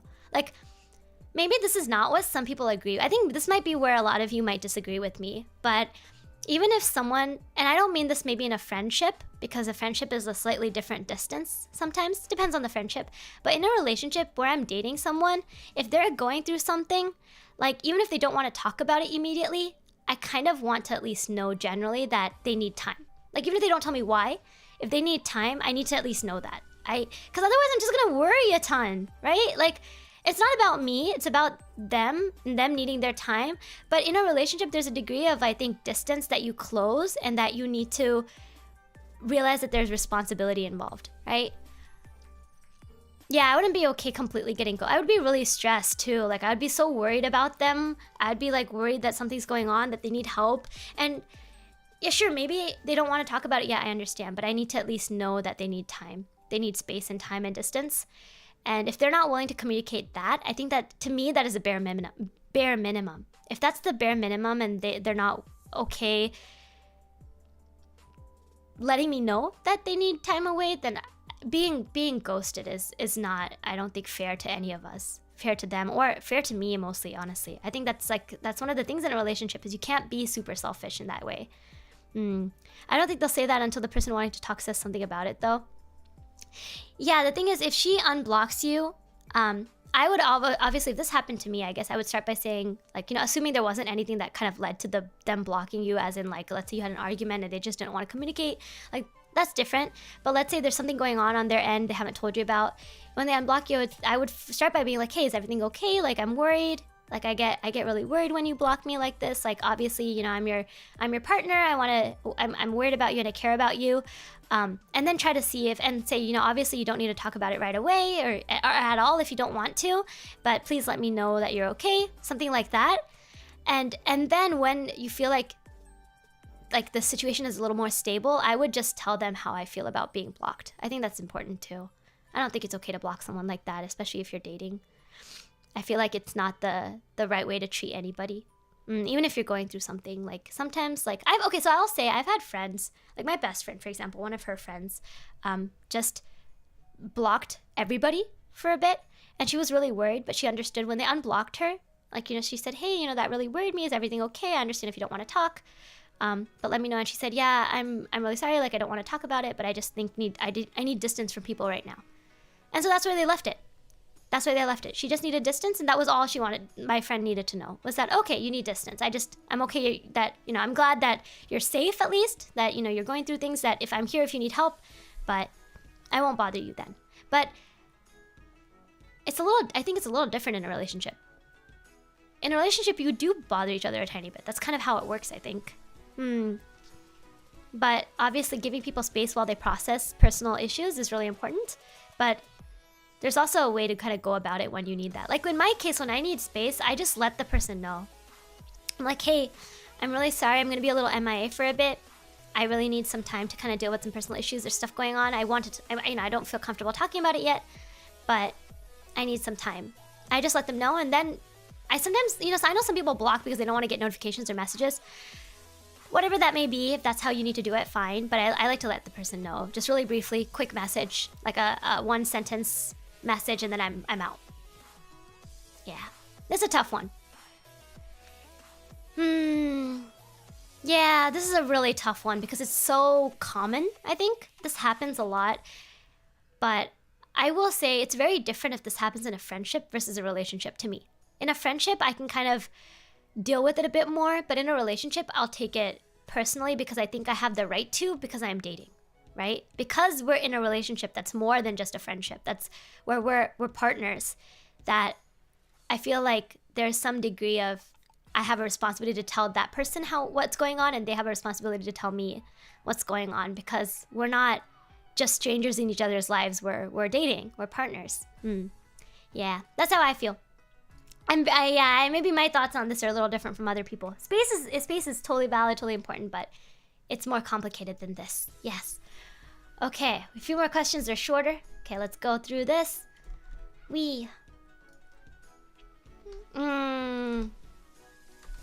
Okay, this is a good question. What is a relationship, and how does one unlock the main story content of being in a loving relation where everyone is happy and respectful? Communication. Communication. I think that is the word of the day. What is a relationship? I think any kind of relationship is where you have some kind of interaction with someone. That is a relationship. In any let me rephrase that. A continued interaction with somebody. I think that's how I would define relationship. It's continued interaction with somebody. That could be in a friendship. It can be in like a social, like colleagues, your work relationships, anything that you have continued interaction with somebody. That is a relationship. Talking to a stranger once is, like, in my mind, not a relationship. Saying hi to the random person, but saying hi to the same Starbucks barista every day is potentially like a sort of relationship. Not like, you know, relationship used in the traditional sense, but you know what I mean. So unlocking the main story, listen, bro, that's hard. That's hard. Unlocking the story where everyone is happy and respectful. Everyone's not gonna be happy all the time, but being respectful is something you can do. Yes. And I think that all comes down to communication. Also, one thing about communication I want to talk about is that communication doesn't always have to mean immediate communication. So let's say something that your friend or your partner is doing is bothering you, okay? You don't need to say it every time something bothers you. You don't need to talk about it immediately. Sometimes you should just let yourself sit on it. Just something that might bother you today might not bother you in a week. Like, sometimes if I'm really stressed about school, some random things will bother me. But when I'm not stressed, those things don't bother me.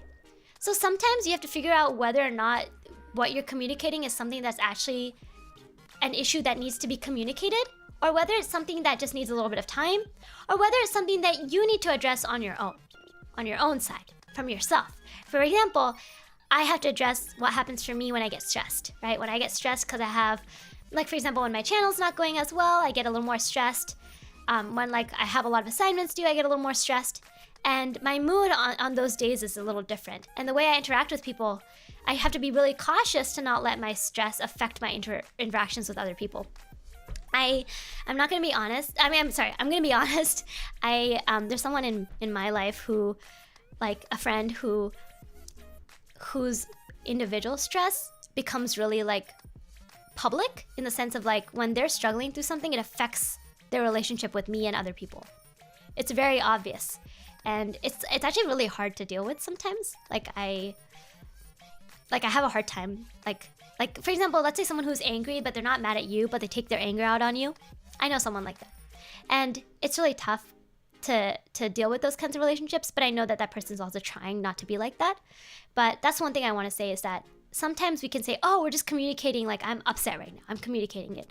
But sometimes there are things that, and this is maybe fairy culture that I'm bringing here a little bit, but I think sometimes it's okay not to communicate everything. Sometimes it's okay to keep things to yourself for a bit, think about them, and then decide whether there's something to be communicated. Or also sometimes to let things go. This is another one. A huge thing in relationships is compromise, which can involve letting things go. Letting certain things that aren't really a big deal go. Just let them go. That doesn't mean that they might not bother you, but in the grand scheme of things, if there's such a small thing that they don't really bother you, and they don't need to be addressed, then let it go for a bit. And maybe if it's something that really, really bothers you and you just can't seem to let it go, then maybe you need to talk about it. But sometimes you want to check whether or not you're feeling a certain way because of the day, because of things that are outside of your relationship, and understand how those things affect you in your relationship. So that's what I want to say. Yeah. So I think biggest thing is communication, but also knowing when and how to communicate. For example, letting yourself have a little time before you discuss, like when you guys have an argument, cooling off, saying, hey, let's talk about this in like a bit of time. Like, let's say you're someone so I'm the kind of person that processes things really fast. Like, I think through things really fast. You say I talk fast, I think really fast. I like go through all these thoughts really fast. And sometimes, let's say you're having an issue. Let's say, okay, this I think this is really important. Okay, so let's say you're upset about something. You've been upset about it for a while, you've thought about it for a while, and you finally communicate to your partner, hey, I'm upset about this, and I'm like frustrated about this, I really want to fix this, okay? Your partner hasn't had as much time as you to think about it. They haven't had as much time. They're hearing it for the first time now when you've told them, probably. Maybe they figured it out, maybe they've kind of noticed it, but they probably haven't processed it as much as you have in the week or 2 or month that you've been thinking about it, right? So you just told them that there's something upsetting you. You have to give them time to process. You had a week, 2 weeks, 1 month. They need at least a little bit of time to figure out what they feel and how they're going to address something, right? They can't answer it immediately. And I am guilty of doing this. Like, I'm impatient. I want immediate answers. I want to know what we're gonna do now. I want to know now. Not tomorrow, not next week, not next month. I want to know now. I'm also guilty of being the kind of person that when I'm stressed, I plan. When I'm stressed, I like to create a plan. And sometimes the things that stress me aren't things I can plan. Right? Whether it's school, whether it's like my friendships. And those are things that I have had to learn I'm still really bad at. I'm still really bad. I still need to work on those. But one of the things I needed to learn is giving my friends time to process on their own and coming back to me with it. Mother, hello. But yes, I had to give my friends time to think about how they feel, give my partner time to think about how they feel, and then come back to me and let me know what we can do about it together and talk about it together, discuss it together. But they need time to process how you feel and how they feel before you can discuss anything. Now, what you do in between that time is different for different people. I'm the kind of person where my friends and I'm really thankful for this, my friends know I hate the silent treatment. They know I hate awkwardly not talking to each other. They know how uncomfortable that makes me feel. So I'm really thankful that my friends are the kind of people where even if we're upset about something, we can still interact with each other, hang out with each other, talk to each other, and set it aside for a bit. Yeah, we're ignoring it for a little bit. It's a little bit awkward. And sometimes it's something serious enough where you can't do that. You can't just still hang out with people and pretend that it's not happening and give them time and then talk about it a week later. But I'm really thankful that in my friendships, where the last time I had a disagreement with someone, it's not very often, but we were able to talk about it, set it aside, and still talk with each other the next few days while that person was thinking, and then discuss it at the end of the week. But during the time what we weren't discussing it, we were just hanging out with each other like we normally do. That's really hard for some people, but for me, it used to be hard for me growing up, but for me, it's something I can do now, and I really value it. I really value that I can still talk to my friends even when we're upset with each other. We can still care about each other. And I know that even when they're mad at me, that if something happened, they would be like there for me immediately. Like, that's really important too. I trust them a lot and they trust me, so. But I still have to give them time. It's nerve-wracking and stressful, and I have to learn to like not stress over it and like pay attention to something else while it's happening, and not like be like, oh, I want to know what they're thinking. I want to solve it right now. I want to feel okay. I want to be good right now. But it doesn't happen like that. Felt, you guys know what I mean, right? But it all starts with communication, and then it also goes with being thoughtful about how you feel and giving them time to also communicate. Communication is two ways, right? You have to also give them time to communicate. Yeah. And some people think a little like slower, and that doesn't mean like they're a slow person or something. They're just the kind of person that needs to really, really digest what's going on in their own time. And that doesn't mean you have to give them all the time in the world, but give them a reasonable amount of time. And what's reasonable will be different in your relationship versus like my relationship with a friend, right? But hopefully you know each other enough to know what's reasonable. And it's also okay to check in. Let's say you say you'll give them time, and then a week later, like they haven't really said anything. You can just say, hey, I just wanted to check in. Like if you still need more time, that's okay. But if you want to talk about it, let me know. You can check in like that. Just remind them, or nudge them a little. But there's also a point at which if they're not communicating back with you, yeah, that's when you need to think about it again in a different context. But waiting for the answer or response can make you anxious. Oh yeah, I get so anxious. I'm like, what if they hate me? What if they'll never love me again? What if they don't want to be friends with Roro anymore? Wah! I feel like that all the time. And it's actually like I'm one of those people, and maybe different people are like this, but when like there are those people that can argue with a friend, but then they're totally fine, they can go about their day and not even think about it. Like, there are people like that, right? That doesn't make them a bad person. They're just the kind of person that can compartmentalize really well. I am not one of those people. I will think about my argument with my friend all day and all night and all week and all month. That's the kind of person I am. I will dwell on it. And that's something I want to work on, but I'm so bad at compartmentalizing. I don't like conflict. I don't like getting into like conflict with people, but sometimes you need to have tough conversations, right? And it's really hard. I've learned that a lot this last couple years with having a roommate. My roommate's a fantastic person, but it's really hard for me to like sometimes bring up things, and that's something I learned over this last year, like couple years, is you got to talk about things sometimes. You can't just set it aside all the time. Sometimes I think you should. And this is going to be me, again, saying something that I think people will disagree with, but sometimes I think it's okay to, like, let things go. It's okay to let things go. And sometimes I think that maybe we jump too much about, like, our feelings, and just learn to not let things go. But sometimes letting things go is okay. Sometimes things don't need to bother us as much as we let them bother us. So there's a bit of a line between things that really, really bother you on a fundamental level and things that you let bother you, right? Like, here's an example. When a stranger is rude to you, it sucks. And I hate people that do stuff like that to strangers. Like, don't be rude to a random person. Why you gotta go ruin a random person's day? But there's also something to be said about how much am I gonna let them continue to ruin my day, right? Like, it's really hard to let things go, and it's okay to be mad and upset and indignant about this happening to you and someone going out of their way to like give you the middle finger while driving. Like, why do they do that? What's wrong with them? But it doesn't mean you have to be nice to them. It doesn't mean you have to be like, oh, like make excuses for them. Oh, maybe they're having a bad day. No, whatever. Like, I try to do that. I say, oh, maybe they're having a bad day. That helps me let it go. But I like to think that the best way to go about it is to be like, I'm not gonna let some random asshole ruin my day. I'm gonna have a good day. I'm not gonna let this rando screw that up for me. So I'm not gonna let it bother me. What they did was shitty, but I'm not gonna let it bother me.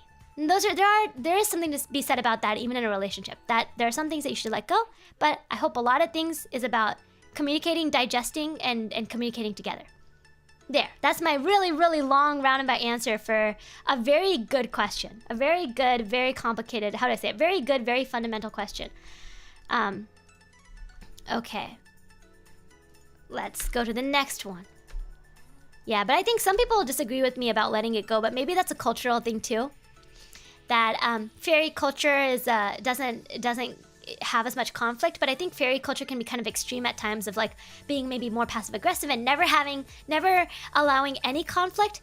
But then human culture, at least in the United States, can be sometimes the other extreme of like communicating everything to the point where like it's so hard to talk to people sometimes with feeling like, am I just constantly just bringing up things that bother me? So finding a good balance is important. Yeah. Okay, this question. Oh, great, Ro. Can I have advice on how to go outside more because I don't go outside unless I have to, or promise someone something and I want to go outside more and be more active? Sir, why do I relate to this so much? This is like, I relate to this so much. Sorry, Lauren's comment from the last one was funny. Screw you, Rando, I'm gonna have a good day and there's nothing you can do about it. Yes, exactly. I'm really bad at that. I used to let it bother me the whole day when someone was mean to me. But like, why? No, that's my precious time wasted. I can go enjoy playing Apex. I can go out to a cafe and buy myself cake and taco. I can go read a book. I can go hang out with friends who do like me. Yeah, giving a stranger so much power. It's really hard to do that, but I've learned that makes me feel worse. It makes me feel worse to let someone else make me feel unhappy. Okay, question. Right. Okay, so this one. Oh dear. I feel this on a different level. I feel this on a deeper level. I relate to this so much. So much. I feel so attacked. Do you know me? Are you my stalker? No, okay. What a mood. Okay. I don't like going outside, dude. I feel ya. Do you see me? I literally stream like, I don't stream. When I'm not streaming, I'm still in my room. There are days where I don't step outside. Luckily, I have a window and I breathe the fresh air and then I close the window and I'm like, yes, I've experienced the world. No, I will say make plans like proactively. I've done that before. And make plans doing things you like. And I know this kind of is like the stuff that we talked about last time before. But, I don't go outside unless I have to or promise someone, then promise someone. That's okay. Promise someone. But if you're looking to go outside more on your own, find something outdoor that you like doing. Just on your own. You don't have to go hang out with people. I sometimes, to be honest, don't like spending time with people. I'm not as extroverted. This is funny. My roommate and I were talking about this. Am I extroverted because I stream so much? Am I an extroverted person? I don't think so. I think it's a little different. I have a hard time spending a lot of time with people in person. I don't really like parties. I like going to a coffee shop with like one or two other people and chilling, chatting, eating, chatting and spending time. I do love that, but I can't do it a lot. After that, I'm really tired. I just want to come back home. So I think that if you're like me, where we're not necessarily introverted, but we're not necessarily extroverted either, maybe something in the middle where you really, really need your alone time, but you do enjoy spending time with people once in a while, I think making promises to do something is great. But if you're someone who just doesn't really want to spend time with people, what's wrong with that? I think that's totally fine. Go outside, go do activities that are outside. Let's say, is there anything that you do indoor that you can take outdoor? Ambivert, exactly. I'm an ambivert. But I think ambivert leaning introverted. But without, don't worry about that as much. Think of it this way. Is there something you love doing indoors? You don't like going outside and doing it. Like you love doing indoors that you can take with you outside? Like, unfortunately, some things do involve money. Like, for example, if you need internet and you need internet, you probably are going to end up having to go to like a coffee shop or some place that offers internet. Library, for example. But if you're okay, like if you're reading on your computer or you're doing something on your computer that you don't really need internet for, go sit in the park. If there's a park that you feel comfortable sitting in or it's safe to sit in. If there's some place you can go outside. One thing I got into a really big habit of doing, and I got so obsessed with this. I got a Fitbit one year. I got a little Fitbit one year and I just wanted to get steps. And so I started walking outside so much. But walking outside without doing anything was kind of boring for me. So I got into this huge like podcast and audiobook phase. And I would just listen to books for like hours while walking. So I would walk for like 10 miles and just listen to books. That's all I did. Like in my free time, like all my free time, I would be outside walking and listening to books. And like, that's how I was more outside and more active, like physically active. Walking is really good for your health. Walking is really good for your health. If you don't like running, that's okay. I like running, but if you don't like running, go walk outside. Go walk outside. Go listen to music and take a huge walk outside. Listen to a podcast. Listen to YouTube. If you have data on your phone, right? Listen to YouTube. Listen. My stream right now. Take it with you. Put on your walking shoes and go walk outside and listen. Listen to this stream while you walk. Hear me yell in the background while playing Apex while you walk. No, I'm kidding. You can do so, like the cool thing is, depending on where you live, I know not everybody has the privilege of having access to this stuff, but if you're in a place where you can have your phone outside and listen to it, you can and have internet access on your phone, there's so much you can do outside and be active. For me, like, I think, and also I have seen, like, my FAIRI papa, the doctor recommended this. My FAIRI papa was having some health issues, and the doctor was literally like, sir, you need to exercise. And my papa was like, but what do I do? And the doctor was like, go walk. Walking is fantastic exercise. Sure, it's not as like sweat-inducing as like running might be, or swimming, or a lot of other physical activities might be, but it's an activity that can be accessible to a lot of people if you have, like, if your legs are okay and everything, right? And it's not as high pressure on your knees if your knees are bad or your back is bad as running is. If you struggle to walk as much, maybe see if you can get help with swimming, like physical therapy. A lot of physical therapy involves swimming, but I don't think that, it doesn't seem like that's the case for you, and I'm just assuming, but if you're just looking to step out more and be active, and you're health-wise, you're fully good, then I would recommend walking. If you want to lose weight, walking is great too. Eating healthy and stuff aside, being like physically active just a little bit in your day is good for your cardiovascular health. Stream on Wednesday, I was out on a walk around when I popped in real quick to say hi. Yeah, right, Aaron? Like, I love walking. I walk while listening to streams. I walk while listening to podcasts. I walk while listening to books. Go play that horror story podcast where I'm reading out loud to you while you go walking. If you already heard the story, then maybe it's boring. But listen, there's so many like people who read like ASMR. It doesn't have to be ASMR. Like, just generally, they read books out loud on YouTube, right? Like, in really cool voices. Like, didn't Corpse Husband do that at one point? Stop floating. Go use your feet. Listen, don't tell me how to exercise. No, I'm kidding. Listen, I burned calories doing this. My little flap takes a lot of energy. So, okay, simple answer summary is that if you want to spend more time with people, keep making promises to go out and find what you enjoy about being out with people.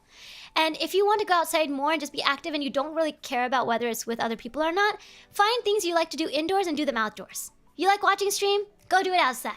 If you like reading a book, go to a park and read. If you like, I don't know.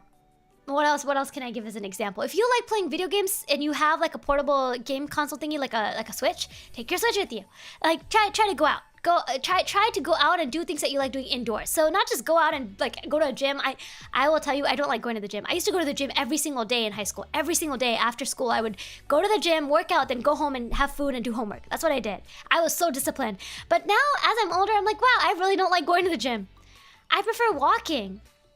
I prefer like walking outside and like listening to stuff and running outside and like experiencing the scenery. So do what you like to do to be active, and see if there's a way to do what you already enjoy in a more active manner. Yeah, one thing I also used to do, and this is not really being active, but when I was at my parents' place, like downstairs we have like this island counter that you can stand and work at. And so I used to take my homework and stand and work there, so that I wouldn't be sitting all day. So that's another one. Brings entire PC and plugs it on a McDonald's outlet, leech off the Wi-Fi. I mean, if you can do that, I will say, so like I said, I'm from a suburb, right? So like, coffee shops don't get full. I think this is really rude to do if you're in a place that gets really full and people need seats and you just sit there for like 7 hours. I think that's a little harsh. I mean, depending depending on, I think it's fine if you're buying drinks and stuff. But at least in America, I think some countries have a culture where you can stay as long as you want, as long as you buy a drink every hour or something. That can get expensive, right? But luckily, I'm from a suburb. The coffee shop doesn't get very crowded, and I can spend as long as I want. So I used to tell myself, when I was studying for exams, for example, I was studying for exams to get into college, and I used to study at home most of the time, but once in a while I just was really unfocused at home. So I would go to a coffee shop, I would buy a drink and stay there for like 5 hours. And I used to tell myself, if this drink is $5, which is kind of expensive to me for coffee, because I drink instant coffee at home. I drink Nescafe, fancy instant coffee that's like $1 for like a 2-month supply. Anyway, I drink instant coffee for what it's worth. And so like I hate paying like $5 or $6 or $8 for a drink, right? But like I was like, okay, I buy this coffee and I stay here for 5 hours. That's like $1 an hour. That's not cheap for some people, but I think where I am, that was an affordable price for me to have a break from studying in my room all day and go outside and study for a bit in a coffee shop while drinking something yummy that I can't make on my own. Like, I don't know, a whipped chocolate latte with cookie crumble, ice cream, double shot, chai, whipped, no ice, quarter milk latte. Yeah. Yeah, the people at the coffee shop really loved me. But actually, no, it was kind of funny because the guy at the coffee shop was like, how'd your exam go? Like this old guy who worked at the coffee shop. I was like, I'm taking it again. I am studying again because I'm banned. Okay, but anyway. Those are some general life advice answers there for your question. Okay, next question. Let me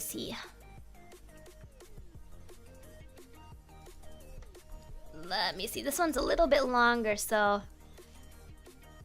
let's go through it. Take a break. I need some tea. Speaking of coffee, I need some tea. Unrelated, but I want some green tea. I actually put some water to boil on the kettle and then I forgot to get it. So I need to go get that. my little cup here is empty. No coffee, no tea, no juice, no corn, no water, no soup. I have corn soup. I brought corn soup from Japan. Anyway, this is it's okay. We'll fit this somehow. Okay. Hey Rochi, it's an honor to be featured on your stream. I want to ask what to do if you're feeling... Why is this getting cut off? What is happening? Okay, wait, you know what? Let me just read it. Hey Rochi, it's an honor to be featured on your stream. I want to ask what to do if your feelings for someone doesn't develop despite putting in effort. I've been talking to this girl and I think it was safe to say she already had feelings for me and I was looking to get into a relationship, but I wasn't on the same page yet. So we decided to get into a situationship instead and see where things would go. A situationship, huh? That's interesting. During the course of about 3 months, I was hoping I'd like her even more, but apparently that didn't happen and decided to end things with her. On paper, she has the qualities of someone I'd want to be in a relationship with, but just the feelings weren't there. Maybe it might be relevant that this is the first time I've gone this far with anyone. Now I'm wondering if I'm just too immature to get into a relationship, or if she just wasn't it, and if I should just continued it and tried putting more effort into it. Sorry if it ended up being kind of long. Thanks, Rochi. Okay, sorry, I read that really weird. I don't know why it's like cutting off half the text, but maybe that's just OBS having an issue. That aside, yeah, this is a tough one. You tried, but sometimes it doesn't work, and that's okay. And I don't think you have to keep trying. Like, 3 months is not necessarily a long time in the grand scheme of people's lives, right? I don't think it hurts to try a little longer. But there's also something to be said about, like, if that person's not interested in, if you're not interested in the other person and they're interested in you, it might be leading them on a bit if you keep, like, trying to be in this relationship that's not really working. And it might be better to let them go. I guess I kind of wonder, how is your situationship different from a relationship? I guess I kind of need that question answered. More info. Is your situationship very different from a relationship, or is it more like it's a relationship but we're telling ourselves it's like potentially, you know, if things don't work out, we'll let things go? Because if that's the case, like I mean 3 months can be short, but also like I don't think these are things you really need to force. You can't really force relationships. You can't force feelings for people. You can care about someone a ton as a friend, but you know, you can never imagine anything more romantic with them. Even if they tell you they like you, you're like, huh, you know, that's not really it for me. And I understand that you're saying on paper she has all these qualities that are really important to you, but that's okay. You know, sometimes like people can have really great qualities, but there's just something about them that we don't click with, right? That just happens sometimes. You want to like them so much, but you don't, and that's okay. You can't force those things. The brain, the human body, the brain, everything is so complicated. Yeah, you can't, you know, logically this is what it should be, but that's not how you feel emotionally. And the emotional stuff is important. Like, it's both, right? I think people always say, oh, what you think versus what you feel. But like, I think both are important, right?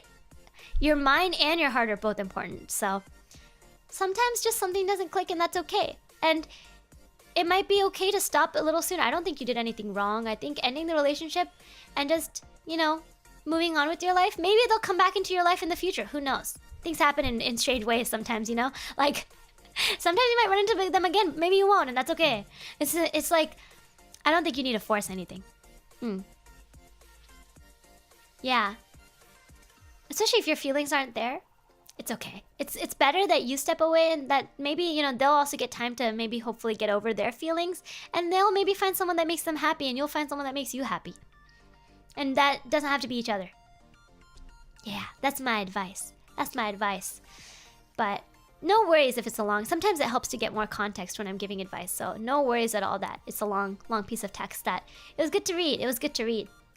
But it was, you know, you guys tried it. It didn't work out. Maybe you can try it again in the future. Maybe you both need, you know, you feel like if you're immature, maybe you need more time. Maybe if she's, or they're also available, like, I don't know, 2-3 years from now, and you're also available 2-3 years from now, you can try again.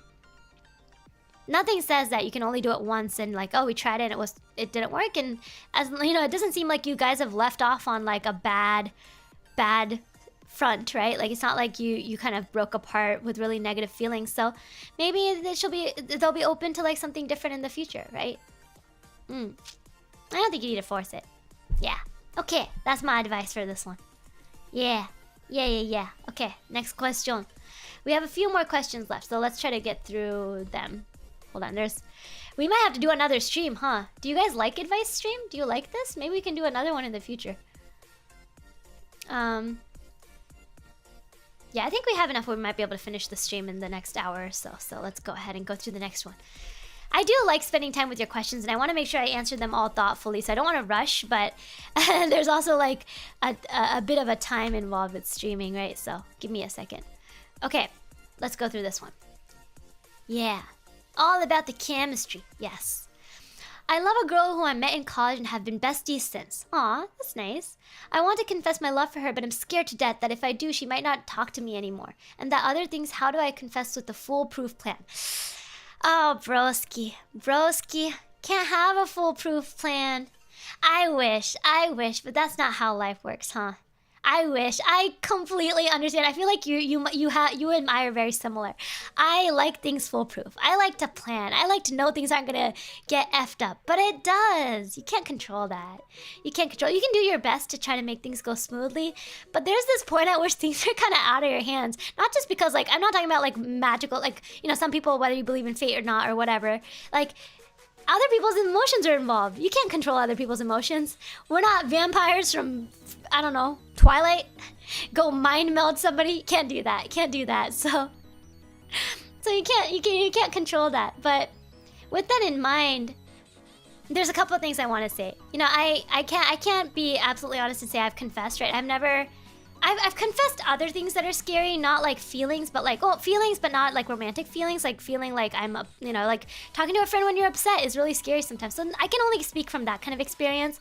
But the first thing is that if you want to confess and you feel like you're interested and, you know, you think they might be interested, if, you know, one thing you can do is try and see if there's a way to find out how they feel. Right? Find out how they feel. But if you can't, I don't think it hurts to say, be really honest and say, you know, I'm interested in you. Like, I really value these aspects about you, and I've come to really like you. And I know we're friends, and you can even be honest about saying like you're scared of breaking the friendship. You can just say that. There's nothing wrong in saying, you know, I'm nervous to confess because, you know, I'm afraid of losing our friendship. But I also want to be honest with you and let you know how I feel. And just say it. If she now the next part is something that this is how I feel about some things, but if she never wants to talk to you again, That's her right. But I don't think that someone who's really your best friend and cares about you will truly ever never talk to you again in that way. Like maybe they'll say, hey, I need some time away, or like, hey, you know, I'm not interested, maybe we should spend some time away from each other so that we can kind of get out, you know, you can get over your feelings and I can have some time to process things. But I don't think that, and this is what I've noticed, I think growing up we're always scared that if we confess to a friend, they'll never be our friend again. And I will say this as someone who's had a friend confess to me. My friend is important to me. My friend is really important to me. They probably took up a lot of courage to confess to me, and that means a lot to me. That means a lot. And even if I might not feel the same way about them, I want to be there to have listened and understood their confession and thank them for taking the time to be honest about their feelings and then be honest about how I feel. So I say, you know, I'm sorry I'm not interested, but I really value our friendship. So, you know, I understand if you need some time away, but I hope that, you know, we can continue as being friends from here on out. It might need some time. There might be a little bit of a gap in your friendship in the sense of you're away from each other for a bit. But if she never talks to you again, that's a really tough one. It feels really awful to like, and I have had friends that I've never talked to again and after things happened, and not from my side where like they just never talk to me ever again. And it's really awful when that happens, but in the long run, sometimes you think that if they didn't value you as a person beyond your confession, then maybe they weren't the right people to be in your life. That's how I feel. Yeah, I think it's okay to be nervous. I mean, of course you're nervous about confessing. I think like I've liked someone and never confessed because I was so scared. So I understand how that feels. that part feels. I've never confessed, but I can say that, you know, you know, now as I'm a little older, I think that I do have the it would still be so scary, but I think I would have the courage to confess. I would hope I have the courage to confess and just know that if they say no, that is a risk you take, but the reward might be really worth it. You get to be in a relationship with someone you really love and care about. That reward is worth it. Sometimes there's nothing you get that's really valuable without risking something in return, right? Sometimes. Sometimes, yeah. But I can't speak to this one. This one is really tough, you know. I think I have thoughts on how I would interact or how I would react if I was the person on the other side. But I will say if you're my best friend and you confess to me, I will absolutely not throw away our friendship, no matter how I feel. If I don't feel like, you know, I'm interested, that's okay. But I will never throw away our friendship. That friendship means a lot to me. Yeah, and I hope that your friend feels the same way. You know, you can't guarantee that she'll like or they'll like you back. Sorry, I keep saying she. Oh, you did say girl. Okay, I don't want to assume anybody's partner, but you know, I don't want to assume that they'll like you. You know, she'll like you back, but I hope that if by chance, worst case that she doesn't, she'll still be so happy to be your friend. Yeah, that's my advice. Chill stream, good. I like this kind of stream. Yeah, I do like doing advice. We won't do it every single time, but I think maybe once every month, maybe we can go do, like once every month is maybe a little too frequent too, but once every so often we can do a little advice stream. Not just, you know, I was thinking of what I wanted to do different for Valentine's Day, but, you know, I realized it doesn't have to be love advice. I like hearing about your guys' lives more generally. Of course, there's some challenges in life that are really, really tough and really horrible that I'm unfortunately not equipped to deal with or not equipped to help you with. And, you know, I will tell you honestly, like, hey, you know, I'm sorry you're going through that, but I can't help you with that. And that's why I prefer the form, because then I can vet the questions a little bit. If it's a question that I feel like I can't help with, I won't pull it up on stream. But I do like just chatting with you guys and hearing what you guys think about stuff, huh? Yeah. Okay, next question's a quick question. Oh, wait, this is the wrong button. Where's my question? Haha. Dark choco or milk choco, which one? Both. All choco is mine, but I prefer milk. I prefer milk. I'll try my best next week. Thanks for the encouragement. Wish me luck. Good luck, Ivan. I believe in you. And I really am wishing the most that your friend is someone who really values your friendship and will respect that as well. But whatever happens, I wish you all the best. Yeah.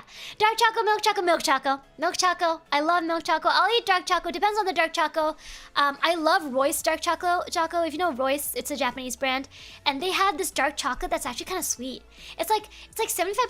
It's called Ghana dark, but it's really it's like made with, I think, Ghana chocolate beans, but it's like sweet. It's like this truffle. I don't know how to describe it. It's so good. I think I've shared it on stream before. But I love that kind of dark chocolate, I realized. Hazelnut, wait, what is it? What about hazelnut choco? Oh, I love hazelnut choco. You know I'm gonna pick hazelnut choco. I love all the choco. I'm an equal opportunity choco consumer, okay? I'm an equal opportunity choco consumer. I love all the choco. Okay, next question. Okay. Okay. Dear Fairy-sama, what would you recommend as best way to apologize after doing an oopsie in a relationship? Oh, bro. I feel ya. Listen, the best way to apologize is to just be really honest about what happened. Say, like, go through the event of, like, what happened, how you perceived it, and what you take responsibility for, right? So, hey, the other day when I, like, didn't listen to you when you were upset and I just got defensive back, I'm really sorry about that. I know that I shouldn't have gotten defensive. I should have listened to you first and tried to understand where you were coming from and sorted my feelings and then told you how I felt about the situation. I'm sorry I didn't listen, and I want to do better. I want to do better from here on out. Yeah, I want to be better, and I hope that you'll give me a chance to, you know, and this is one of the things that I know I've said before to people is that I can't guarantee that it'll never happen again. I can't be like, I'll never happen again. That's really hard. It's like maybe habitual sometimes. Maybe it's things that I'm just naturally do that are things I need to work on. And what I instead say is, I hope you will let me work on it. Work on it and be willing to like field it when sometimes I do it bad again, right? You're gonna have to apologize again at some point, right? And I don't mean like, ideally you're not apologizing for the same thing again and again, but if you do the same thing again, right? Saying I'll never do it again becomes really cheap. When I say cheap, I mean like words become cheap. Like the words become kind of meaningless. I think what's better is just say, hey, like I know this is something I do. I don't really listen when we argue properly. Like I want to be a better listener and I want to work on it. I hope that you'd be willing to help me work on it as well. And I too want to work better on being a good listener. I hope you can help me work on it. And I hope we can both work on being better at it. And let's say you both are having arguments and you both have things that you need to work on. Picking, like, and this is something I have actually done, so this is from experience. Picking one thing that you each want to work on first. So let's say there's like, I have like 3 or 4 issues that are really big that I need to work on. My partner has 3 or 4 issues that's really big that they need to work on. Well, after we have like, you know, we have all these issues that keep kind of coming up again and again and again, and it's not really like getting solved. We say, okay, let's take it one by one. What is 1 or 2 issues I'm going to work on and really work on and really focus on? And what are 1 or 2 issues that they're going to really focus on? And going from there, where you both work on the things that you feel are you're not doing as well in your relationship, is a really great way, I think, to go about it. At least that's what worked for me, and it's worked really well for me before. So that's what I would do. So when I say apologize, I think the biggest thing in an apology, this is another big one.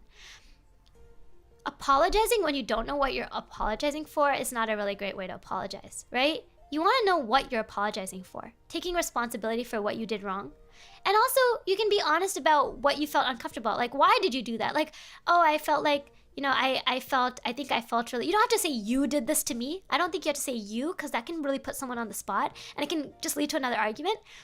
I think talking generally really helps. So for example, let's say they were really like, they said stuff that made you feel really like attacked. Don't say you attacked me. Don't say that. You can say, I felt really attacked. I felt this way. Use yourself as the pronoun. I felt this way.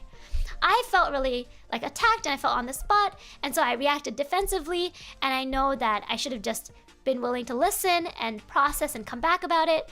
That's another way I think is a really good, actually this is a negotiation tactic. Actually, I should recommend books. I don't know if you guys are into books. Maybe that's a very weird college student thing, but I used to really struggle with communication growing up. And so I used to read a lot of like articles and books about communication. And one of the articles I was reading was something about negotiation or something like that. And it was by a guy who used to do hostage negotiations for like the government. He used to do like high profile hostage negotiations. And he talked about how he would have to talk to the people that were keeping, what is it? I don't want to say criminal. How do you say, like, what do you say? The person who is running the hostage situation, he would have to talk to them for hours. And he talks about some of the things that you can do to de-escalate a situation, or to like, how do I say it? Like to balance responsibility in a situation. That was really interesting. One of the things that they always talked about was how you apologize, like within the apology itself, like when you criticize someone inside an apology, it feels like a fake apology, right? Obviously, it's not a hostage situation. I really hope not. I really, really hope not. But like, if you're trying to apologize, but you're saying, oh, it's your fault while you're apologizing, it's gonna not really be a good apology. Even if there is responsibility on the other side, like maybe they said something, maybe they used really mean words. You can apologize for your part and then after say, but having said that, I really apologize for the things that I did wrong and I take responsibility for them. I think that we need to work on these things because these things make me feel this way, right? Perpetrator, kidnapper, yes, oh my gosh, what is English? What is English? I have all these other words and I can't find the right word. Yeah, so I think that when you made an oopsie in a relationship, recount what you did wrong clearly and say, I think that this is, and if you're not sure, say, hey, I know I made you really upset. I know I clearly did something wrong and I want to apologize, but I also want to take responsibility for it. And I'm feeling like I'm not fully sure what I did wrong. Maybe it was this. Is this what, made you upset? Can you share with me, like, what made you feel uncomfortable or like what got you upset? It's okay to ask. I will say, I was asked this by a friend who was asking for advice. Like, if I'm, like, who was asking, he's in a relationship, he was like, sometimes I don't know what I did wrong and I just apologize. It's like that bad. And I was like, listen. I think people who expect you to read their mind, that's not fair either. On the other side, like the person who you made mad, you can't read their mind. People can't read each other's minds. But there's also something to be said about picking up on clues and being more thoughtful about the things you say and do in your day. And so, sometimes you really don't know what the other person is going through and why they're mad at you. You've really thought about it. You really cannot figure out why they're upset with you. Let them know. Just say, hey, I've really tried to think about it. I've really tried to figure out where, like, I messed up, or where maybe I did something wrong, but I clearly made you upset, and I want to know what it is so I can think of, like, I can apologize. I can apologize honestly for it if it's something that, it has really hurt, like, understanding what I did and going from there. But having said that, the people who, like, they made someone mad and they're just like, oh, sorry, like don't be mad, I'm sorry. But they don't really think about what they did wrong and they're saying sorry without really thinking about it at all or, like, actually apologizing for something. That's not gonna fix anything. You apologize, but for what? And what if, like, you didn't do anything wrong? You're not even gonna get to talk about it. You've apologized for something, you didn't do anything wrong. You apologized and now it's like, okay, what next? Right?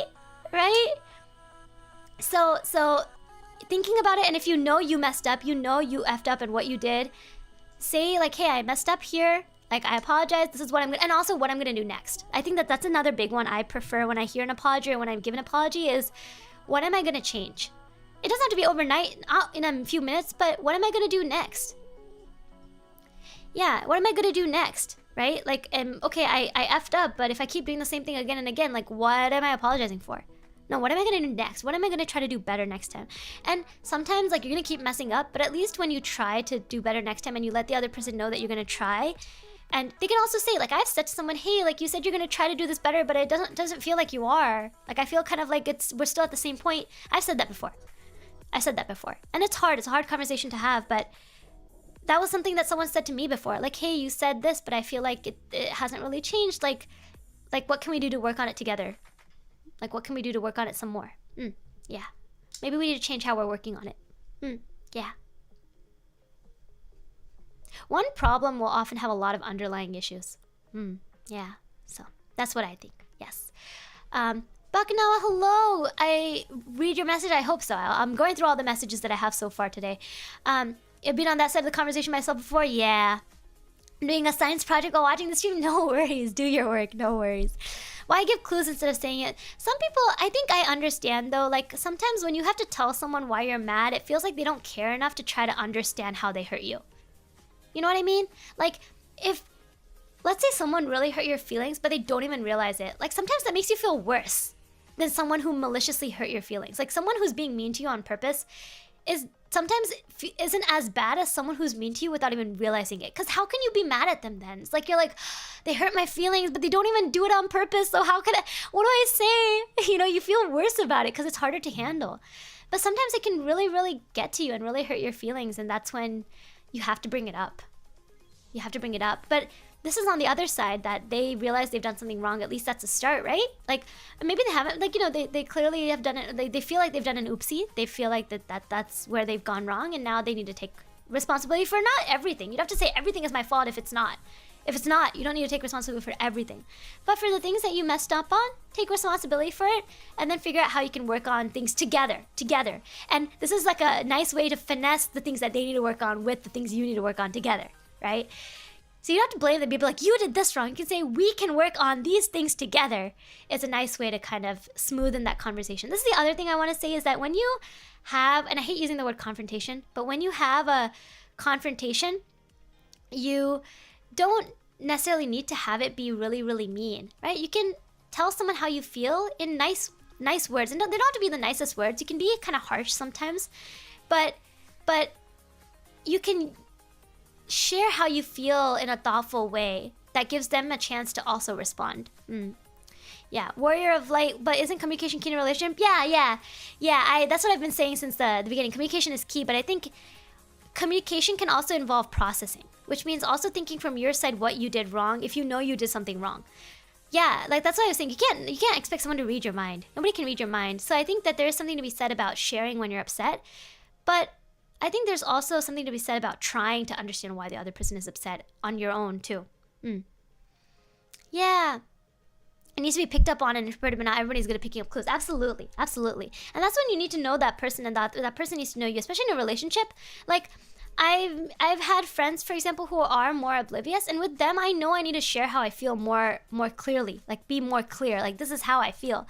But I have other friends that are a little better at knowing how I feel, and I will share with them, and we will of course talk, but sometimes it's nice when someone else notices that you're upset about something, because like, let's say you had a huge argument and there was a yelling match. Clearly both of you messed up there, right? You both have something to apologize for, right? At that point. So I don't need to be like, you yelled at me, you should apologize. Like, that's probably something you shouldn't have to say, right?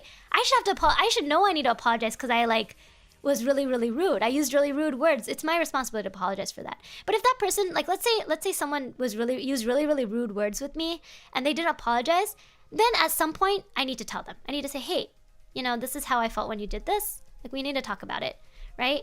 But it's okay to give them a chance to come to you too. But there's balance in everything, right? There's balance in everything. Yeah, but you're absolutely right. Like, the communication key, that was our key. That was our word of the day today, is communication. It's like, this is Sesame Street, word of the day, communication. Okay, I'm gonna screenshot this one because it's long. And I don't want to copy paste it because it's gonna take a second. So I'm gonna screenshot this. Question. Okay, this one is slightly long, so I'm gonna drop it. Okay. Yes. Okay. I'm going to confess in about 8 hours. Sir, I think by the time I'm seeing this, you've already confessed, right? But anyway, let's assume you haven't yet. We've been really good friends for a while, but I worry it's just me being clingy more than us being friends. Okay. But he also abandons whatever he's doing for me, and I never find out until later. And he's even walked the 5 minutes from his house to mine just to give me a cookie while I was sick in the cold dark. He doesn't do this with his other friends. He's also surrounded by so many girls, and boys of course, but also so many girls. So I find myself doubting myself. Maybe he's just that nice to everyone. But I need to make a move before Valentine's Day because of this. What if he gets a confession and he doesn't deny the person? Because he lets himself get dragged into relationships he doesn't really want to be in, which is why I want to confess in a really casual way so he can reject me without feeling awkward. I'm doing it this way because I know him and his history, but it's nothing he really shares with a lot of people. I want to avoid it happening again to him. And if he rejects me, I'm scared about what will happen. I'd like to stay close friends, but he might feel really awkward. He's just a really good friend. Please give me encouragement. Okay. I read this one earlier and I had a lot of thoughts about this too. Oh, my mic. So here, I gotta bring my mic closer because there's a lot to say. Okay, so this is a pretty complicated situation. So I'm kind of go at it from slightly different parts. So the first, where do I even start? Like, I had so many thoughts about this. Let me think for a second. Okay, clearly this friend cares about you, right? Even if they do it for other people, maybe they have a lot of people they care about, but they clearly care about you, right? They clearly care about you, so that's really important. right? So it's okay to understand that they're a friend that cares about you just like you care about them. But I will also say that sometimes life lessons are meant to be learned, right? You make mistakes and you learn from them. Other people make mistakes and learn from them. Sometimes they're not even mistakes. Sometimes they do something they didn't expect, and like maybe he'll say yes to someone that he didn't plan on saying yes to, and it's gonna be a good relationship for him, a good friendship for him. It's hard to insert ourselves into someone else's life so that they don't make mistakes. And this is kind of really interesting because this happens a lot in parent-child relationships. Parents will often insert themselves into their child's lives in a way that to like prevent them from making mistakes. And there's a degree to which, you know, a good parent will do that, right? You don't want your child to touch the fire because it's going to burn their hand. They don't need to touch the fire to learn that it's going to burn their hand, right? They can learn that without actually experiencing it. But sometimes making mistakes is how you grow as a person. Like, my parents are very like loving and protective too, but sometimes to the point where they like, especially academically, they didn't want me to make mistakes. But sometimes failing something was how I, like, not failing a full class, but failing an assignment on a smaller level was how I learned what it feels like to not succeed at something, right? Or like, oh, what happens if I just play video games all night and I don't study, right? You know, it kind of seems a little bit like that to me, where you want to protect your friend, and that's a really important thing to do and a really wonderful thing to do. But sometimes you can't control your friends' lives, right? You can't do that. You can't do that. They have to live their own lives, and they have to make their own decisions in their lives. What you can do, though, is let your friend know how you feel about him letting himself get dragged into things, right? I think as a friend, especially if you're as close as it seems you are, I think you have a right to say, hey, bro, like, I kind of see you getting dragged into relationships all the time, and it doesn't seem like you're really happy. Like, it worries me a little. Like, I feel worried about you. I hope that, you know, you take care of yourself, and that, you know, this could happen in the future again, especially as Valentine's Day comes up and more people, like, you know, I know a lot of people really admire you and appreciate you and like you, that it might happen again. That, you know, I just hope you think about yourself and your feelings. Kind of like what I'm saying here right now to you guys. You can say that to your friend. Say to your friend, like, hey, I know you're such a kind person that I hope you think about yourself. Yeah. And with that said, I would ask yourself, are you confessing to him because you don't want anybody else to confess to him? Or are you confessing to him because you really like him? Or like why are you wanting to confess, right? If you're really interested in them, then I think being honest about like how you feel to yourself and then confessing to them is fine, right? Being honest about how you feel for yourself. But right now it seems like you're kind of in between saying you like them, but also kind of in between being like, oh, but no, I'm doing it because I want to protect them as a friend. So it's kind of hard to tell. So I think that's what you want to think about. Yeah, what do you guys think? No chocolates, that's okay, no worries, no worries. Onegai texto. Jari, I'm probably going to stream for like another 20 or 30 minutes. I think if there's any questions left over, I think we have only a few more questions left over and they're really short, so I think I'll be able to finish in the next 20 or 30 minutes. And then next time we'll do it. So it's going to be another like, yeah, 20, 30 minutes. Yep. Jury, bye Jury, thank you so much. No worries, thanks for hanging out on a chill stream. It's so much fun to have you guys. Yeah, no worries. No, thanks Jury, see ya. Thank you for hanging out. Naturianer? Hello, good evening Fairy Summer, how's it going? It's going well. How are you, fine Naturianer? How are you? Reina, long time no see, how are you? How are you doing? How you been? Roti cute, no, Reina cute. No, you. Guys, check out my friend Reina. She's so sweet. And she's so cute. Yeah. Hope you've been well. Happy early Valentine's. I miss you too. I hope you've been well. It's so great to see you. Baknava, they're afraid of losing the friendship. Yeah. They're afraid of losing the friendship, potentially, yeah. And I understand, it is scary. It's like the last question we talked, like a couple questions ago about being afraid of losing friendships. Yeah, oh, totally. Why wouldn't you? I mean, no, everybody, like, yeah, of course you'd be afraid. I understand. But like we answered in that question a couple questions ago, right? If your friend values you, I'm sure they'll understand. But at the same time, here, I'm not really sure if you fully like them or you're a little worried about them. And it's totally valid to be worried about them, but if you're worried about them, let them know.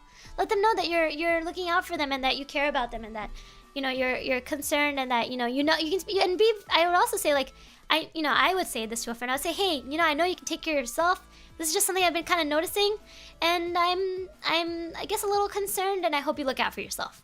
Yeah. It can be short. It can be short. It doesn't have to be like a long, fancy conversation. Be like 4 lines. Be like, hey, bro, I kind of noticed this, and it feels like, you know, I worry for you. Take care of yourself. Yeah. Okay. I'm kind of fine. Still missing girlfriend, but I guess we'll be fine. Oh, I'm sorry. I understand the feeling of missing friends, missing people, missing partners. Like I said, I've been long distance before, so I know how that feels. Miss people. Okay. Give me a second. Okay, we have like 1, 2, 3, 4, 5, 6, 7, 8 questions left. They're pretty short, so we'll go through this. Okay. I wanted to make a gift and give it to a girl I've liked since middle school. We're in 8th grade now. However, I don't know how to give it to her. Any tips? You want to know what I did once to someone I liked? I left chocolate in their locker. We had each other's locker combos. This was in high school. This was in early high school. This was like 10th grade. I left, like, we traded chocolate. So they gave me chocolate and I gave them chocolate in their locker. Or I left them a gift in their locker. Oh, I remember. I left them a gift in their locker. I left them a gift in their locker. I remember. That's what I did. Yeah. You can be really subtle about it if you want, depending on if they're someone you're close enough to. Wait, well, I don't know if you're close. I'm not sure if you're already close to her or not, or if you just liked her for a long time, but you haven't really gotten to interact with her as much. But if you're able to put something in her locker, that's kind of fun. I think that's fun. In school, our school had like a gift delivery system, like not a fancy thing. It was just like this thing where you could like go and like send balloons to someone on their birthday and stuff. Like you can do that, but that's a little more like big and obvious. Like other people in the class might see it if that's an option in your school or something. But that was there in my school. People have gotten gifts. Yeah. Or you could just ask, you know, if you've talked to her a lot, you can say, hey, do you have any time after you know, work or school on this day? Like, I wanted to chat with you, or like I wanted to get coffee or something, or like go out together and then give it to her there. So create like a sort of meetup that you can do, and go and spend time with them and then give them a gift then. That's a wonderful way to do it too. Yeah, it doesn't have to be like just for the gift. You don't have to do that, but like, you know, go spend some time with them. And this is a great excuse, especially if you like her, right? This is a great excuse to create some time with them. Say, hey, I was wondering if you're free on this day. Let's go for a walk, and you know, I was thinking, like, would you want to go to a coffee shop together and chill, or like, do you want to go like hang out at the mall, like something like that? Something you want. If you're in a place that has karaoke, you want to go karaoke together, you know? Or you could do it more subtle. If you're in school, school is a really convenient place, by the way. If you're in school, say, hey, you want to go to the library, do homework together? Hey, you wanna let's go. Like, you can make it a non-stressful situation, and then be like, there you can be, hey, so I actually like, I'm really interested in you. I actually got a gift for you, and you know, I wanted to give it to you for Valentine's Day, something like that. Yeah, but you can make it I will say, and this is just a me thing, but sometimes if I'm not as close to someone, but they go really all out in like creating an event for me, or like a restaurant, like, I don't know, reservation or something, I feel kind of uncomfortable. I feel really pressured. So I personally, and this is, you have to know that person better, and you probably, I mean, obviously you know that person to some degree, but people who know me know that I don't like big events and big like get-togethers and stuff. But with someone close, if they like one of the things I really like is if like they, you know, plan a nice like small dinner. It's not gonna be a super fancy place, but they plan a small dinner or something like that. That's kind of nice. But depending on, you're in 8th grade, you're in school. You have a lot of different ways you can get to know each other. So maybe invite her to go to the park, or like invite her to the library, or like invite her to go get some bubble tea together. Let's go get some bubble tea together, and then give her the gift then. Just find a little situation where you can spend time with each other one-on-one, in a non-stressful kind of location, and give it to her there. That way it's a little more personal, but it's not too like high pressure for them, where she'll be like, oh no, I don't want to go, or something like that. Of course, you know, if she says I'm not interested, you gotta respect that, but that's what I would do. Yeah. Okay, next question. I hope that that's helpful. I miss her. Should I call her now? You know, I'm the kind of person that when I was long distance, I just used to straight up message and be like, I miss you. Wah. I literally used to write, I miss you. Wah. Wah. You know, I've been saying wah for a long time, guys. Wah. So, you can call her if you're the kind of people that are comfortable just calling each other out of nowhere. Why not just call her? And if she picks up, I'm not trying to do a plug. I promise I'm not trying to do a plug. But you know my little ASMR script with the phone call? I would totally do that to somebody. I would call and be like, hey, I miss you. I miss you. How are you? I just wanted to hear your voice. What? Yeah, I would do that. Why not? I think if I was close to someone and like it depends. Well, okay. Well, let me hold the horses here. Hold the reins here a little. How close are you guys? How close are you guys? Because if you miss her, but it's like your partner, your girlfriend, then I think you totally should just call. But if they're not, and if they're a friend, if you're a close friend, totally should just call. But if you're not really close, it might be a little awkward to just call.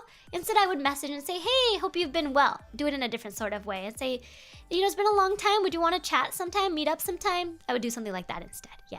Let me reframe let me not jump the gun and assume that everybody is like dating already or something, or like in a really close friendship or something, right? So but I do understand. Like for me, like with a friend, like I've definitely, my best friend and I message all the time, and I've messaged her, been like, I miss you. Long time no see. Let's chat, catch up soon. We do that all the time. There's nothing shameful in saying you miss somebody. I think it's really nice to hear that someone was thinking about you, isn't it? Like if there's someone you care about or close to, it's so nice that they tell you they miss you. I'm like, oh, you miss me? I miss you too. What? Yeah. Okay. But yeah, if it's a friend and you're not as close but you miss them or you want to get to know them better, I think contacting them and letting them know that you want to is completely valid. Completely valid. Right? Why not? Why not? Why not say, hey, it's been a long time, hope you've been well. Right? Okay, next question. Okay.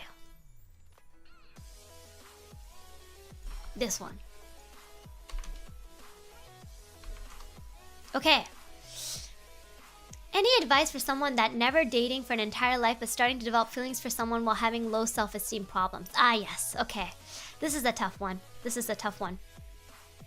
Listen, the thing is that being in a relationship, and this is where some people and like, you know, some of us might not agree, but I'm the kind of person that thinks that you have to some degree love yourself. You don't have to love, like, I have self-esteem issues all the time. There are certain things I have self-esteem issues with. One thing to think about is, where is your self-esteem? Are you self-esteem, like, maybe academically? Like, let's say, for example, like, I will say this about myself. I'm confident about myself in school. Like, I feel like I am comfortable in school. Like, I'm good at academic stuff, but I really like self-confidence when it comes to, like, maybe I'm just giving an example. This is not exactly one I struggle with. I'm trying to think of like what I have a lot of different things, but for example, maybe I feel like I'm not very good with like how I dress. I don't dress the nicest, or like maybe I'm really like, I lack self-esteem with my ability to communicate how I feel about things, or like maybe I lack self-esteem with my ability to fully, you know, connect with people. So you can lack self-esteem in a lot of different ways. Thinking about your low self-esteem, is it your feeling of self-worth? Do you feel like you're not like a worthy person or something like that? Because if that's the case, the first thing I will say is you want to start by trying to think of all your really great qualities. What are things you do really well? What are things that people have complimented you on? Imagine you're like sending like a little bio to someone that you're supposed to brag about yourself. Like, what would you brag about? Like, what would you say? Hey, I'm really good at this. Like, maybe you're super cool, like good at Smash Bros. Maybe you're super good at Smash Bros. Maybe you're a really great friend. Maybe you're one of the people that all your friends come to for advice. Like, it's really hard. Self-esteem is such a lifelong challenge for a lot of us. And I think most people, even people who say, oh, I have no self-esteem problem, have something that they feel like nervous about themselves about, for sure. So I think starting to love yourself first is really important. That doesn't mean you have to think you're perfect or amazing and be like super arrogant or something like that. But starting by thinking about what you do like about yourself, what are things that you think that you do really well or that you really value about yourself, and remembering that the other things that you feel like you don't do well, you can work on. you can become better at those things if you want to, right? And then also accepting some of the things you're bad at. Maybe you're not very good at something. That's okay. Maybe you're really bad at Zelda. That's fine. I know I'm making it seem simple, but like maybe you really struggle with something, but it's not as big a deal. Then that's okay. Or it could be something that you work on together. But I will say something that one of my friends used to tell me when I was younger, and I was like the only person in my friend group that, like, I was one of the last people to get into a relationship at that time. And I will say that I remember asking one of my senpais, like, what's the point of dating? Like, what's the point? Like, I have good friends. That's enough. What's the point of dating? Like, what? I'm not really romantically interested in people. I've never really been romantically interested. Like, what's the point? And my senpai was like, you know, Ro, like, sometimes you grow. You learn more about yourself and you grow when you're in a relationship. Even if it's a really close friendship, but in a romantic relationship, sometimes that, like, distance between each other gets closer in a way that you kind of let down your guard in a different way, and you learn about things about yourself you didn't know before, and that's really important. So in your particular situation, the person who asked me this question, the first thing is to give yourself some reassurance that you are a good person, you have good qualities that you value, that your friends value, and start from there. Come to love yourself even a little bit. Not, you know, it's not gonna happen overnight. It's gonna take some time. Love yourself a little bit, and as you start to like someone else, you know, you think about their think about yourself, and like, okay, think of it this way: when you look at someone else, do you always only look at all the things that they do bad? Like your friend, maybe they also have self-esteem issues, right? But when you see them, do you see all their self-esteem issues? No, you probably see the things that you really like about them. You might see some things that are like, that makes me so angry, or that makes me so annoyed. You might see some things like that, but like, when you think about people around you, do you always see people's like self-esteem issues? No, you usually see like the things that they do really well. Maybe if you're closer, you see the self-esteem that they struggle with, but you also see all the great things they do, and you probably tell them, hey, like, I know you're struggling, but you're so good at this. I really admire this about you. In that same way, you need to say that to yourself. Like, I might say that to a friend, but I need to learn to say it to myself too. Like, look yourself in the mirror and be like, hey, bro, I like your white hair. I like that you smile a lot. I like that you're very energetic. Maybe things that you can't really, let me take this back. Don't, like, if you're struggling with like self-esteem issues related to how you look, reaffirm the things about yourself and how you look that you like. If it's about personality things, reaffirm the things about your personality that you like. And then tell yourself, okay, I don't like this aspect of my personality. I don't like that I'm not really good at talking with people. How can I work on it? Starting with that is really helpful. Just one thing is enough. But it starts with one, loving yourself, reaffirming the things about yourself that you love. And as you start dating someone, I think they will also reaffirm the things that you love about yourself, but it's not always going to be easy for them to constantly remind you how much they love you, right? They'll always tell you, I love you, I care about you, things like that. Your friends will do that too, but they can't be responsible for carrying your self-esteem. You got to be responsible for that, right? At some point.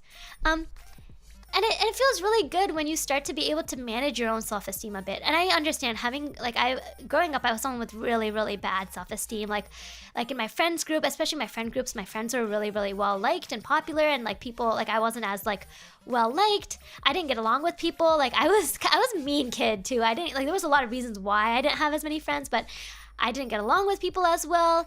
And it was actually when I was studying abroad at one point for a few months in a different country where I spoke some of the language but not very fluently, and I just didn't get along with my study abroad cohort, that I was off on my own a lot. And I really grew during that time where like I watched how I was interacting with other people, how I needed to improve my interactions. I just became a little more mature. I was growing up, right? Like we're growing up and you become more mature, and you start to be able to better evaluate the things that you struggle with and handle them, rather than feeling like they're so out of your control you can never fix these things. When you're growing up, everything feels kind of fatalistic. Like, I'm doomed forever. 真别. Right? But as you grow older, you start to realize, no, these are things I struggle with and I can do something about them. Sometimes if I can't do something about them myself, I need to get help. Yeah. And that's something else to figure out. As you try to like give yourself self-reassurance, if you're feeling like you can't figure this out on your own, it's okay to get help. I hope you have access to it. Not everybody does. And I know in some countries it's not easy to, or inexpensive. But, you know, one thing you can also do is talk to your close friends, say, hey, like, I've been thinking about, I want to work on myself. Just be honest. I've totally done this, by the way. I've been like, hey, I want to work on my self-esteem. I really struggle with this. Like, do you have any tips? What do you think you can do? I feel like you're very confident. Like, one of my friends is a really confident person. So I asked her, I was like, hey, I feel like you're a really confident person. Like, I really admire that about you. Can you, like, give me tips? Also, Google. I used to Google a lot, like, how I can improve my self-esteem or how I can work on some of my problems. Like, I used to have certain, like, issues with how I interacted with people. So I Googled, like, how can I do that better? I remember that was when I got into Reddit. Tablet is running out of juice. Thanks for the advice. No worries, dear. I hope it's helpful. But yeah, this is a big one. I hope that that's helpful.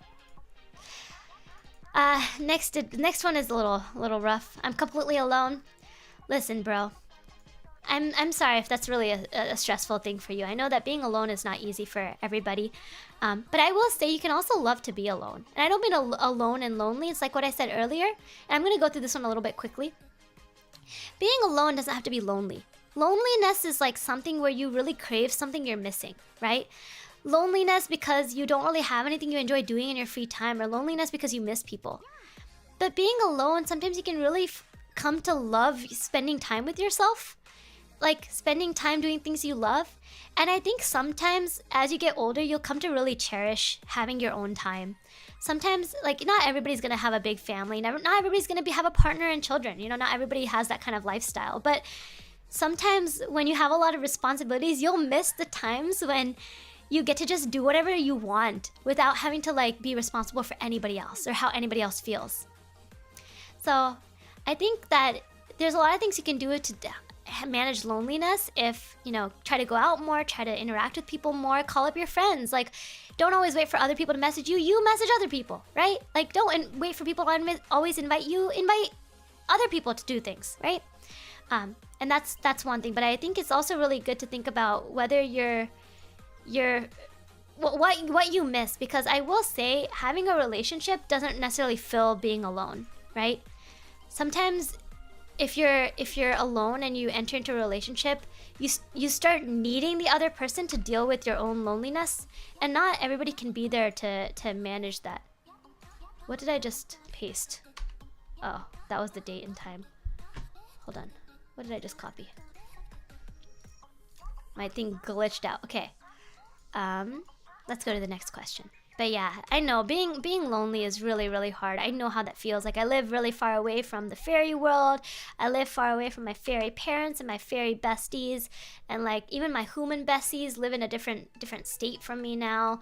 And I'm so excited that starting November I'm gonna be moving back, you know, to Japan, to closer to like friends and stuff. But like sometimes, like, I have to remember I feel loneliness in this moment, but what can I do to like deal with that? And if I feel alone in the context of a relationship, like, I need to learn how to be with myself, because a relationship won't necessarily make that loneliness go away. I'm planning to confess to a girl where the feelings started gradually. Oh, okay. I'm okay with getting rejected, but hoping against the hope of disappointment. My question is, how do I confess confidently, but at the same time being sincere? I like this question a lot. That's a really tough one. I think you already know the answer to this, though. How do I confess confidently? That's so hard. You're gonna be nervous. Everybody's gonna be nervous, right? Like, I remember the one time I considered confessing, I was really nervous. But I think, sharing how you feel. I think I love confessions where, at least when I've seen this and my friends have told me about confessions, like at least the ones that I've received, when like it's someone telling me why they like me or what they appreciate about me. Because then it's like, sometimes when you get confessed to, you're like, oh, like, wait, what are you looking for? Like, what is that person looking for with dating me, potentially dating me, right? What do they want? And I don't mean that in like a, what do you want from me sort of way, but like a, like, what is it that I do that they appreciate and that they're interested in seeing me continue, right? Or like, what is it that would be like a sort of foundation in our relationship? And so for me, like, when I say confession, let me take this back. I'm thinking about how I'm saying this. When I've been confessed to, they've often been from people that I don't really know well, so I feel like that's a little bit different. But if, because, you know, clearly you're confessing to someone that you really care about and that you want a good relationship with, not just some random person you saw and you're interested in, right? I think I would tell them what you like about them. Say, hey, you know, I know this might feel sudden, or you know, I know that this might be out of nowhere, or like maybe you've noticed already. If you feel like they've already noticed, maybe be like, hey, you know, maybe you've already noticed, but I'm really interested in you. I think over these last few months last few years of hanging out, I've really come to admire how you're this and that, and like you have you're really thoughtful and considerate towards other people, and I'd love to get to spend more time with you in a different sort of relationship, and to get to know you as a partner, or like to date you, or to go on dates more, something like that. I think I love confessions where someone is a little bit more honest, and that's why you're saying you want to be sincere. Then be sincere about what you like about her. I'm sure she'll love to hear it too, and I'll also give her a chance to be like, oh, this person values these things about me and notices these things about me, right? Like, I remember, and this is something my friend was telling me, and it's not about a confession, but my friend spoke at this huge event, and a lot of the teachers were there, and a lot of different people spoke. It was this really big event. And like a year later, that teacher told my friend, hey, like, it was her first time in that teacher's class. And that teacher was like, hey, I remember you. You gave a really great speech last year. And for, my friend does a lot of student council work. And so she's been, she speaks a lot. So she's spoken in front of a lot of different people. But this professor remembered this very specific incident with the speech, and she felt like really valued. She said, like, it was really nice to know that people were listening, but also that this teacher cared enough about what I was saying, what some random student was saying, to remember me in that group of people, right? So, obviously we don't talk to our professors much. We're in huge classes with like 200, 300 people. But like, my friend was saying that for me, I really value it when someone tells me something specific about what I do that they appreciate or that they liked, because it makes me feel like they've noticed and they've observed the things that I'm working hard on, right? So if you know your friend is working really hard at something, maybe talk about what you like about that. Yeah. Sudesh, this is your question. I hope your confession goes well. I hope your confession goes well. Student council president, Roshi 2 focus on studies to find out what love is. Yeah, maybe. Yeah. I was into school. I didn't, like, I was interested in dating, but I also knew that I'm the kind of person that, like I told you guys earlier, when I like someone, I want to spend all my time with them. My grades would have dropped probably. My grades would have probably tanked. So, gotta also care about my future and my career and my life too, because if I'm not stable, then I can't be a good partner to anybody else. Yeah. Good luck, Sidesh. I hope it goes well for you. I'm rooting for you. Okay. Oh, you wrote your name as City here. I was like confused. Okay, I see. Oh, nice. I like your nickname. City it is then. This is, you know what? Hold on. This is long, so let me copy paste it. Actually, let me just copy paste the last three so that we can go through them a little bit faster. Okay. Save as Q2. Okay. Let's save the next one. Save as. Yeah, these are a little bit longer, so I'll just save them. Save as Q3. Okay. Sounds like I'm talking about finance or something. We'll start with this question. This is a really short one, so I'll just paste this one in. Okay. How do I get the smartest fairy know that I love her? Listen. I really appreciate how much you guys support me, and I really care about all you guys as viewers, but, and I'm sure you've heard this from a lot of streamers, but in situations like this is what we call like a parasocial relationship, right? So and that's why you guys kind of notice I don't really make girlfriend content. I don't feel comfortable making it. Not because I think that that's not an interesting and really great type of content. It's just not something I feel comfortable making. That's just not really me. I'm not like a super like, I mean, I am a romantic person, but not like really like with random people. I'm a bit more shy. I'm a bit more like physically distant with people I'm not close to. So I will say that, I love talking with you guys, and you guys mean a lot to me, and you're really like valuable, how do I say it? Valuable to me as individuals, but I can't, I don't know you, and you don't know me on a different level, right? That's just how it is. That's just how I think anything is with anybody you meet online for for some degree of time, right? And in my case, I'm talking to a group of people, and it's very much a distance that's different from the kind of relationship you would have with a friend, even if they're an online friend or an IRL friend. So I hope that that's something that, and I know most of you guys understand that. I think I really appreciate that, and I know you guys understand it. So I hope when you say that you love me in this context, you mean that you love my content, you love my personality and vibe and the kind of stuff I do on stream, and that you love hanging out with me and the rest of the gang here. I hope that that's what you mean when you say you love me. And if that's the case, thank you. Thank you so much. I love all of you guys too. In that kind of way, where I appreciate your company and I appreciate your support and I appreciate your interest in the work that I do and the content that I make and the music that I sing, and hanging out and having fun and having a place where you can have fun with people that you might not get when you're with people around you, right? Like growing up, I didn't have a lot of friends that played video games. That small group of friends that we got to play once, that, you know, it didn't happen for a long time. And, you know, I was like one of the few people growing up that was really into anime. And then in high school, I finally found friends that liked anime. So sometimes on the internet is where we find people that like the things we like. And it means a lot, right? It's so important and so wonderful to find people we connect with. And I hope that within the community here on Discord, in my Discord, you find people that you connect with. You know, maybe you don't get to know them beyond that, right? But maybe some people are friends that you really make close friends with. But yeah, I hope you understand that I really love and appreciate all your support. But it's a very different kind of love than a relationship that you might be in, that some people around, you know, across the screen might envision. But I hope you understand. Yeah, but I think the most girlfriendly content I ever made was the ASMR audio thing that I did. Yeah, platonic love. Exactly. I appreciate you guys. And I hope that like my streams bring you joy and bring you energy and are fun and chaotic, and you know, I really try to make every stream really enjoyable. And you know, someday, you know, to me honestly, like you might be like, oh, what if Rose having a bad day? You know, even when I'm having a bad day, streaming sometimes makes me feel like way better. Like chatting with you guys makes me feel less. Sometimes, like I told you guys, I'm far from the fairy world. I feel lonely sometimes, and like streaming with you guys makes me feel less lonely. I feel happy. I feel like I'm not alone in the world. I'm not isolated. Yeah, so that's really important too, to me. Yeah, TikTok content, my Instagram content, my sing-songing that I'm working on.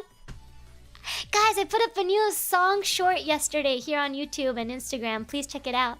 My shameless plug.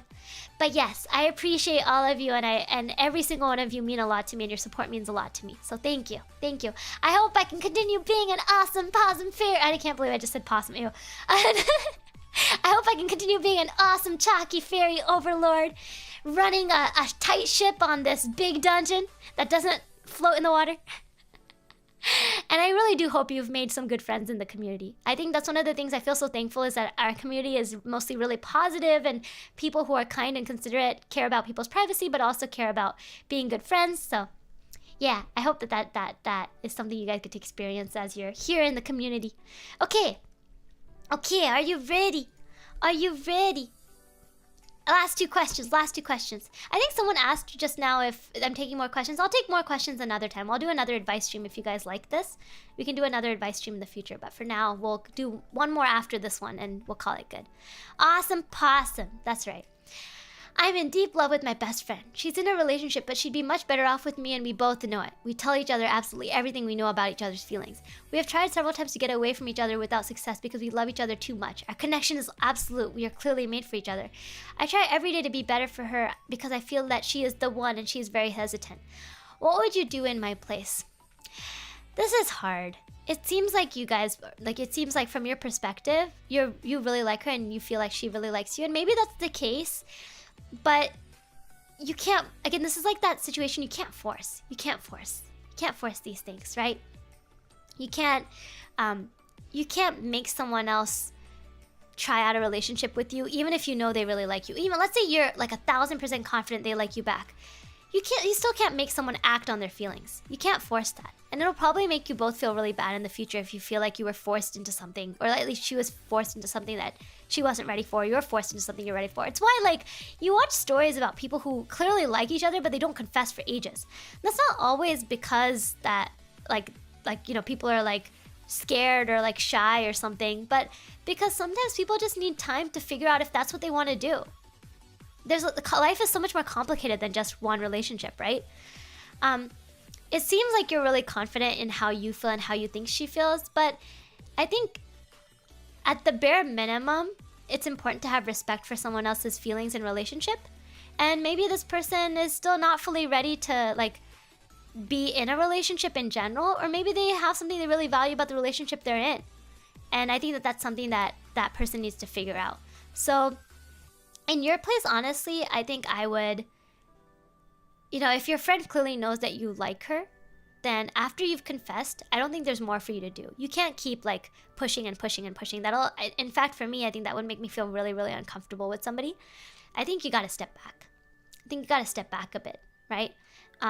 If she's hesitant, that's okay. Give her time. Let her decide for herself. Say, hey, you know, I'll be here, but I want you to make this decision for yourself. Yeah, that's why I say, you know, it seems like you are really confident about how she feels, but it doesn't seem like she's very confident about how she feels. So step back. You know, she knows how you feel. You've done what you can do. You've done what anybody who has feelings should maybe do, which is share your feelings, but there's nothing more for you to do. Step back, take a step back, chill, go do something fun for yourself. Let her take the time she needs to figure out what she wants to do. You can't force someone. Yeah. And then whatever she decides, I'll say, bro, gotta respect her decision.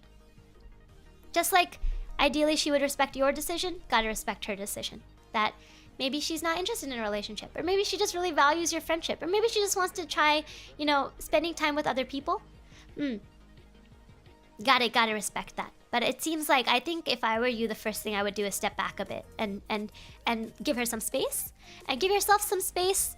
It seems like you're really passionate about this, and sometimes it helps to like create some distance and let yourself feel other things first, and then come back and revisit something that you're really passionate about with a little more calm and a little more thoughtfulness. And I think that will help a lot. But I would definitely say, you know, it's clear that you really care about this person, you really like them. I think that what you can do best for them is to give them some time and give them some space. Yeah, hope that's helpful. Okay, next question, last question. We're finishing up a little quick, but last question. Okay, this is an interesting last question too, actually, so let me pull this down. Okay. How do I find people who are more well put together and mature without them being 10 plus years older? Seems like dating culture nowadays is based around hookup culture or just being with someone for their assets and not who they are as a person. Like, I want to be able to do my thing and effectively have a best friend next to me, but not someone who goes around partying, blowing all their money, or being a little thirst goblin. Thirst goblin is an interesting one. I haven't heard that before. I think it's the kind of company you keep, right? Yeah, it's the kind of company you keep, right? In the sense of like, the kind of people you'll meet at a club will be different from the kind of people you'll meet in like the library, right? It's the kind of person that would go there, right? How many people who go to the library are partying every night, right? And that doesn't mean that, like, I have a friend who parties a ton but also studies really hard. She's a very dynamic person. You know, we're not super close because I don't enjoy that kind of lifestyle, but she's a really intelligent, really smart person, and you know, that could be the kind of person you're looking for. I think I understand what you mean about dating culture. I'm also not into like how do I say not into it is not the right word. I have friends who do enjoy hookups, but I'm a kind of more like quiet person, and I feel like I'm not interested in that as much. And I think within dating itself, if you find someone that you really like, I think making what you hope with dating clear. So like being clear that you're looking for a long-term relationship and you're not looking for like a fling, you're not looking for something short, that you're looking more long-term, and that for you to have been interested enough to enter into a relationship, that's what you're looking for. Being clear about that is a really great way to go about it. But if you're talking about finding the person itself, I totally understand. It can be really hard sometimes. You shouldn't have, I mean, there are mature people of all ages and there are immature people of all ages. So I think with where you are, one way is like what I told earlier to someone else, was that if you have friends that you feel are mature, ask them if they have friends who are also mature. Have friends that you know, they feel are like have a good head on their shoulders and feel like you can hang out with them and get to know them and maybe have a good relationship with them, right? But I think it's also changing maybe the places you go. Yeah, and finding friendships in the context that you feel are right for you, right? So if you're maybe looking for someone who doesn't party as much, maybe joining into groups where people aren't as into partying, for example. And I know I'm bringing it up again and again, but like people who maybe are more into outdoor activities rather than going to parties at night or clubs, right? You'll find all sorts of people in all sorts of groups. So you kind of have to look around. That's just how it is, I think. It's really hard. It's really hard. Different people want different things in their life, right? Oh, water. Thank you for the reminder, Fernie. Yeah, different people want different things in their life. And there's all sorts of people who do all sorts of things. And I think you already know this, because from the way you're writing the question, I can tell that you probably already know this. But think of it this way. Even in a school, there are people who are really into partying, and there are people who aren't, right? So I think the only way you can really find this is by interacting with a lot of different people and finding out what they do in their free time. Getting a sense of their values, getting a sense of their interests. And if you're like talking to someone, they seem like a great person, but they really love partying, and that seems to be like a huge part of their personality, then that person's not for you. But I think these are things that you can't really know as much unless you talk to people. And you can't really gauge someone's maturity without talking to them either. Yeah, it's really hard. I understand. Sometimes you think someone's so mature. I will give you an example. I don't usually like to talk about some of my negative experiences with people because I like try not to dwell on them too much. Like in the moment I'm really upset, I might dwell on it for like a few days, maybe in a week, even a couple weeks. But as time passes, I'm the kind of person that tries to really not dwell on these things. So I don't usually share this kind of stuff, but I'll share like an example of what happened. I had a friend group, and one of the friends in my friend group, and not in like a romantic interest at all. So I want to preface this by saying it wasn't like that kind of a friendship or anything. But there's just this friend that, you know, we used to hang out. We had a lot of similarities. We like would study together, things like that. Chill friend. And I've met his girlfriend. She's a really nice person too. So it was definitely nothing like that. But I care about my friends a lot. And what happened is we were on this club together, like a, what is it? Not like a party club, but like a school club.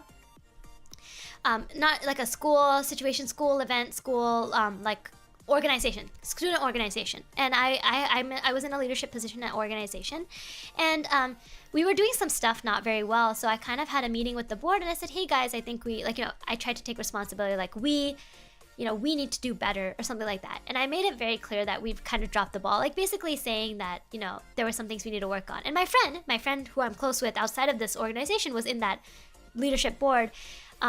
And I think he took what I said really personally. And I kind of noticed that. It wasn't personal at all. I wasn't saying you did this wrong. I said we needed to work on something. So it was like a little bit of a tough, sticky situation. But, it was something that we needed to talk about. It was a difficult conversation, and it was as a group. It was this whole group of board members, so like 5 to 7 people, okay? And my friend took it really personally. So I messaged him after the meeting. I said, hey, I just want to check in. I hope you're okay. Like, just to, clarify, nothing I said was geared towards you personally, but this was something that I was feeling like we needed to talk about and all of us need to work on and do better in the context of this student organization. So on think of it as like a professional context. And my friend just didn't respond. And then I'd basically given everybody an assignment because we needed to get something done. And so people were all messaging me back. And so he messaged me back the next day only about the assignment. Didn't talk about anything I messaged that, I had said, hey, if you want to talk, we can, let me know. I'm happy to hop onto a phone call and, discuss what happened if you need to talk about anything or share anything.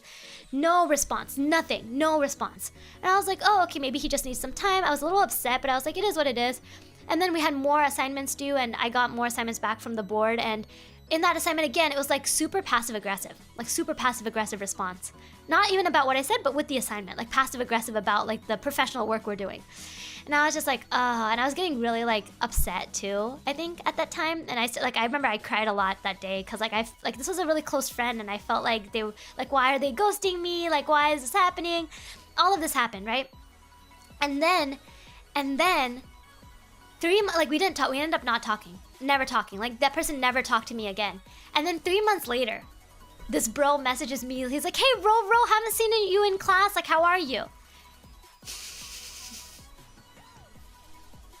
And I was just like, excuse me? What? And I remember the biggest shock for me in all of this was that I thought of this person as a very mature person. I thought of this person as a very mature person. I thought they were a good friend, and I thought I knew them really well. I'd known them for almost a year and a half before this happened. And I thought that we were really good friends and that they were mature. And then when we had our first communication issue, they kind of dropped the ball. And I realized, oh, you know, maybe they're mature in some ways, but they're really immature in other ways. And that's okay. We all have areas we need to mature on where we're immature. And that's not the kind of friendship I want to be in. So that person's not my friend anymore. Like, they're not, I wish them the best. They're an acquaintance at this point. But what I'm trying to say with this story, is that even maturity has so many levels and so many aspects to it that even with people you think are really mature, they're gonna have sides of them that are not very mature, that feel immature. I have sides of me that are really, really immature. I can tell you now. I mean, I say what? There you go. No, but I mean honestly though, I have sides of me that are not very mature. And that is something that I'm working on, but everybody has sides of them that's not going to be mature. So I think as you go around and get to know people, you'll learn more about them. And you might learn more about them that makes you realize that they're not the right person for you. But you might also learn more about them and be like, wow, they're really great. I really like them. They're awesome. That's my long story. Is that for me, someone I thought that was super mature, super, super intelligent, also quite a bit older than me too, because, you know, our school has a lot of like different ages, right? Because people are international, people have had like a work experience before they come to school, things like that. And, you know, I thought that this person was a lot more mature and in a particular way that mattered to me, which is communication matters a lot to me. I care a lot about how someone communicates with me. I felt like their maturity wasn't where I needed in a friendship, and so I decided that that's just not the right friendship for me. Yeah. If they just said like, hey, I need some time to process, let's talk later, I would have been okay. But I don't do well with people who are passive aggressive. I also don't do well with people who silent treatment without like giving me some kind of notice. So yeah, that was my story. I've never shared this story before because I try not to dwell on like kind of the negative experiences I've had with friends, because I like to think that my long-term friendships have always been really, really great, really positive, really valuable friendships, and I love my best friends and stuff. But I will say I'm not someone with a lot of friends. I have a small group of friends, and we actually don't even talk to each other very often. We talk to each other once every couple weeks sometimes. Sometimes we'll talk more frequently. Sometimes we haven't talked to each other in like a couple months because we're so busy. But you know, I'm really close to my friends and I'm happy with my small friend group. But I will say that, you know, we all have sides of us that are mature and immature. So to kind of answer your question more clearly, I'll say unless you're okay with the dating app and using that to kind of filter people or something, honestly, the most you can do is get to know people and just be aware that we all have sides of us that are sides that we might find desirable and sides that we find like uncomfortable or not so convenient, and decide like what you're okay with and what you're not. For me, if maybe my friend's immaturity had shown up in a different place, like maybe he's really like particular about picking where we eat food. I don't care where we eat food. That to me, maybe that's immature, but I really don't care. So I don't care if he's like, I want to be the one to pick the food spot every day. Like, I wouldn't care as much, right? That's fine. But for me, communication is important, and immaturity in that aspect of somebody is really hard for me to deal with. And so that's where I decide that that's not the kind of person I want to hang out with. So it seems like in your case, immaturity is someone who doesn't take, like who parties, maybe doesn't take responsibilities seriously or their wealth or income seriously, and doesn't seem to be like a little more thoughtful about who they spend time with. And if that's important to you, you can only hope that you can spend time with people and observe how they act, and then adjust accordingly for yourself. If you see that they're blowing their money like you're seeing and they're like partying around, then don't spend time with them as much. Go find someone else. You have to spend time with different people to find different people, right? Yeah, if this is how one of your friends is and you only hang out with them and their friends, they're probably going to be really similar and they're probably going to have similar ethics, right? If you think of this as kind of an ethics question, your ethics maybe don't fit well with the ethics of some of the people around you. And what you need to do is find people that have maybe ethics or like a moral compass that lines up a bit more with yours. Yeah. Okay, that was my very long answer and story, but yes. What do you call it? Your values. That's the word. In Japanese, there's a word called kachikan. Like your values, how you understand the world needs to line up a little bit, to some degree, with someone else. And it seems like recently you haven't found people whose values line up with your own. And that's it. This was the last question. Ray, how long you been streaming? You're still here? I am still here. I felt like I needed to go through everybody's questions. This is my first time doing an advice stream, so I wanted to go through everybody's questions. There we go. That was my long story. I don't know if that long story helped, but what I was trying to say with that long story is that sometimes people you know in a personal context, you realize in a professional context suddenly that they're very different. Or like you realize as with time. For me, it was 1.5 years later that I realized this person is not the right person for me in terms of a friendship. Just a friendship. It's not even something as serious as a romantic relationship. But those are things that you learn. Those are things that you learn as time goes by. So I think in your case, Aaron, since you said you asked this question, I think you just need to go and try to find new people to hang out with. And if you like them, try to hang out with more people that they know, because they're probably going to be coming close to people that we tend to gravitate towards people who have similar values to us. That doesn't mean they're the same as us. They could be very different from us, but there's something that we share that we value equally, or like some values we have that are kind of parallel. Oh, that was a lot. I hope that was helpful. I hope that was helpful. I hope that was a lot of storytelling, a lot of general chatting. Kue, hello. We were just wrapping up, but that was interesting to talk about stuff. I will say that my experiences, I've had a lot of experiences, I think, with people, as in like humans, like being around a lot of different people growing up, like people from different countries and different cultures and stuff. And I think that's taught me a lot. But I also say I don't know a lot either. I made a lot of mistakes, learned through my mistakes, but I have a long way to go to be a better fairy. Better fairy, be a better friend of humans.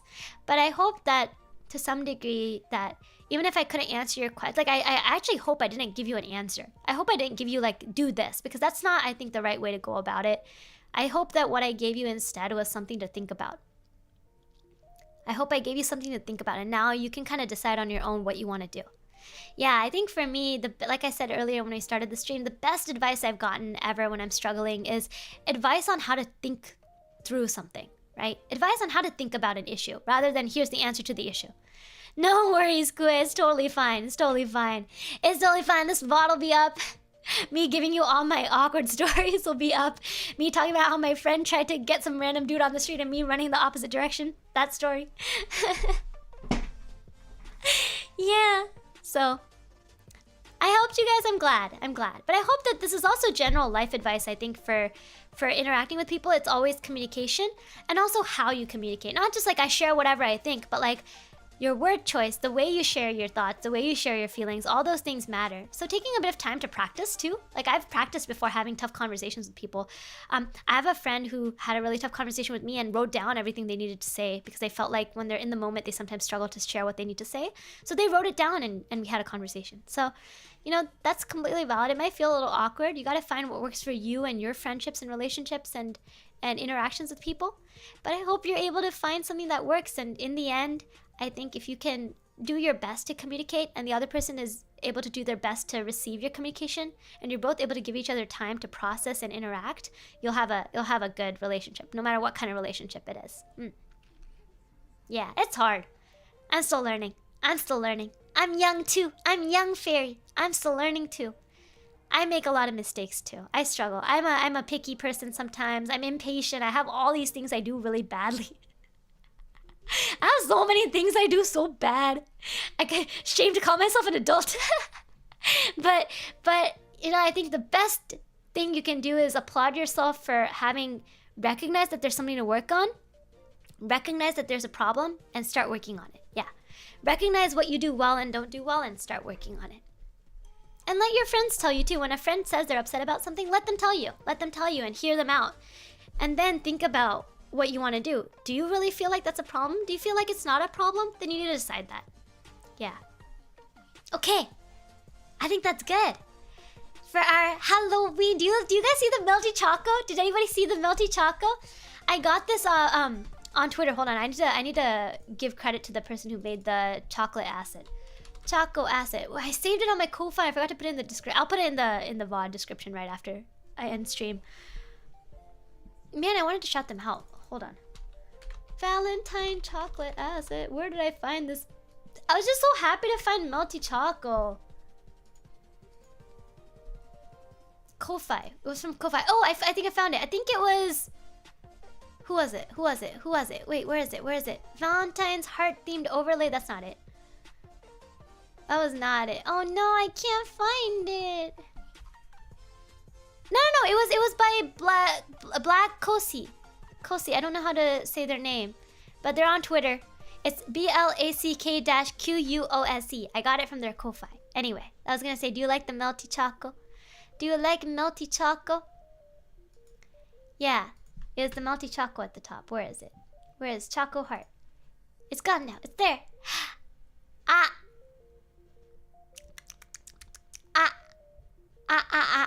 Melty choco. Melty choco. I should have left it there while I was doing stream. Aaron, thank you so much for being a member. Thank you so much for joining Choco Enjoyer. You enjoy the choco, the drippy choco. Thank you so much for your support. Welcome to membership. Hope you like the choco covered strawberry. I like strawberries. I like chocolate. Did you know I like chocolate? Okay. Here, my giant head now. I need to move the chocolate or else my hair's gonna get kind of gross and sticky. My hair is gonna get gross and sticky. Gotta move the choco. Okay. Thank you guys so much. I think we'll call it good here. I think we'll call it... Do you like raspberries? I love raspberries. I love raspberry chalky. I love raspberries. I love chocolate in general. Actually, I'm gonna go eat chocolate now. I'm gonna go have some chocolate now.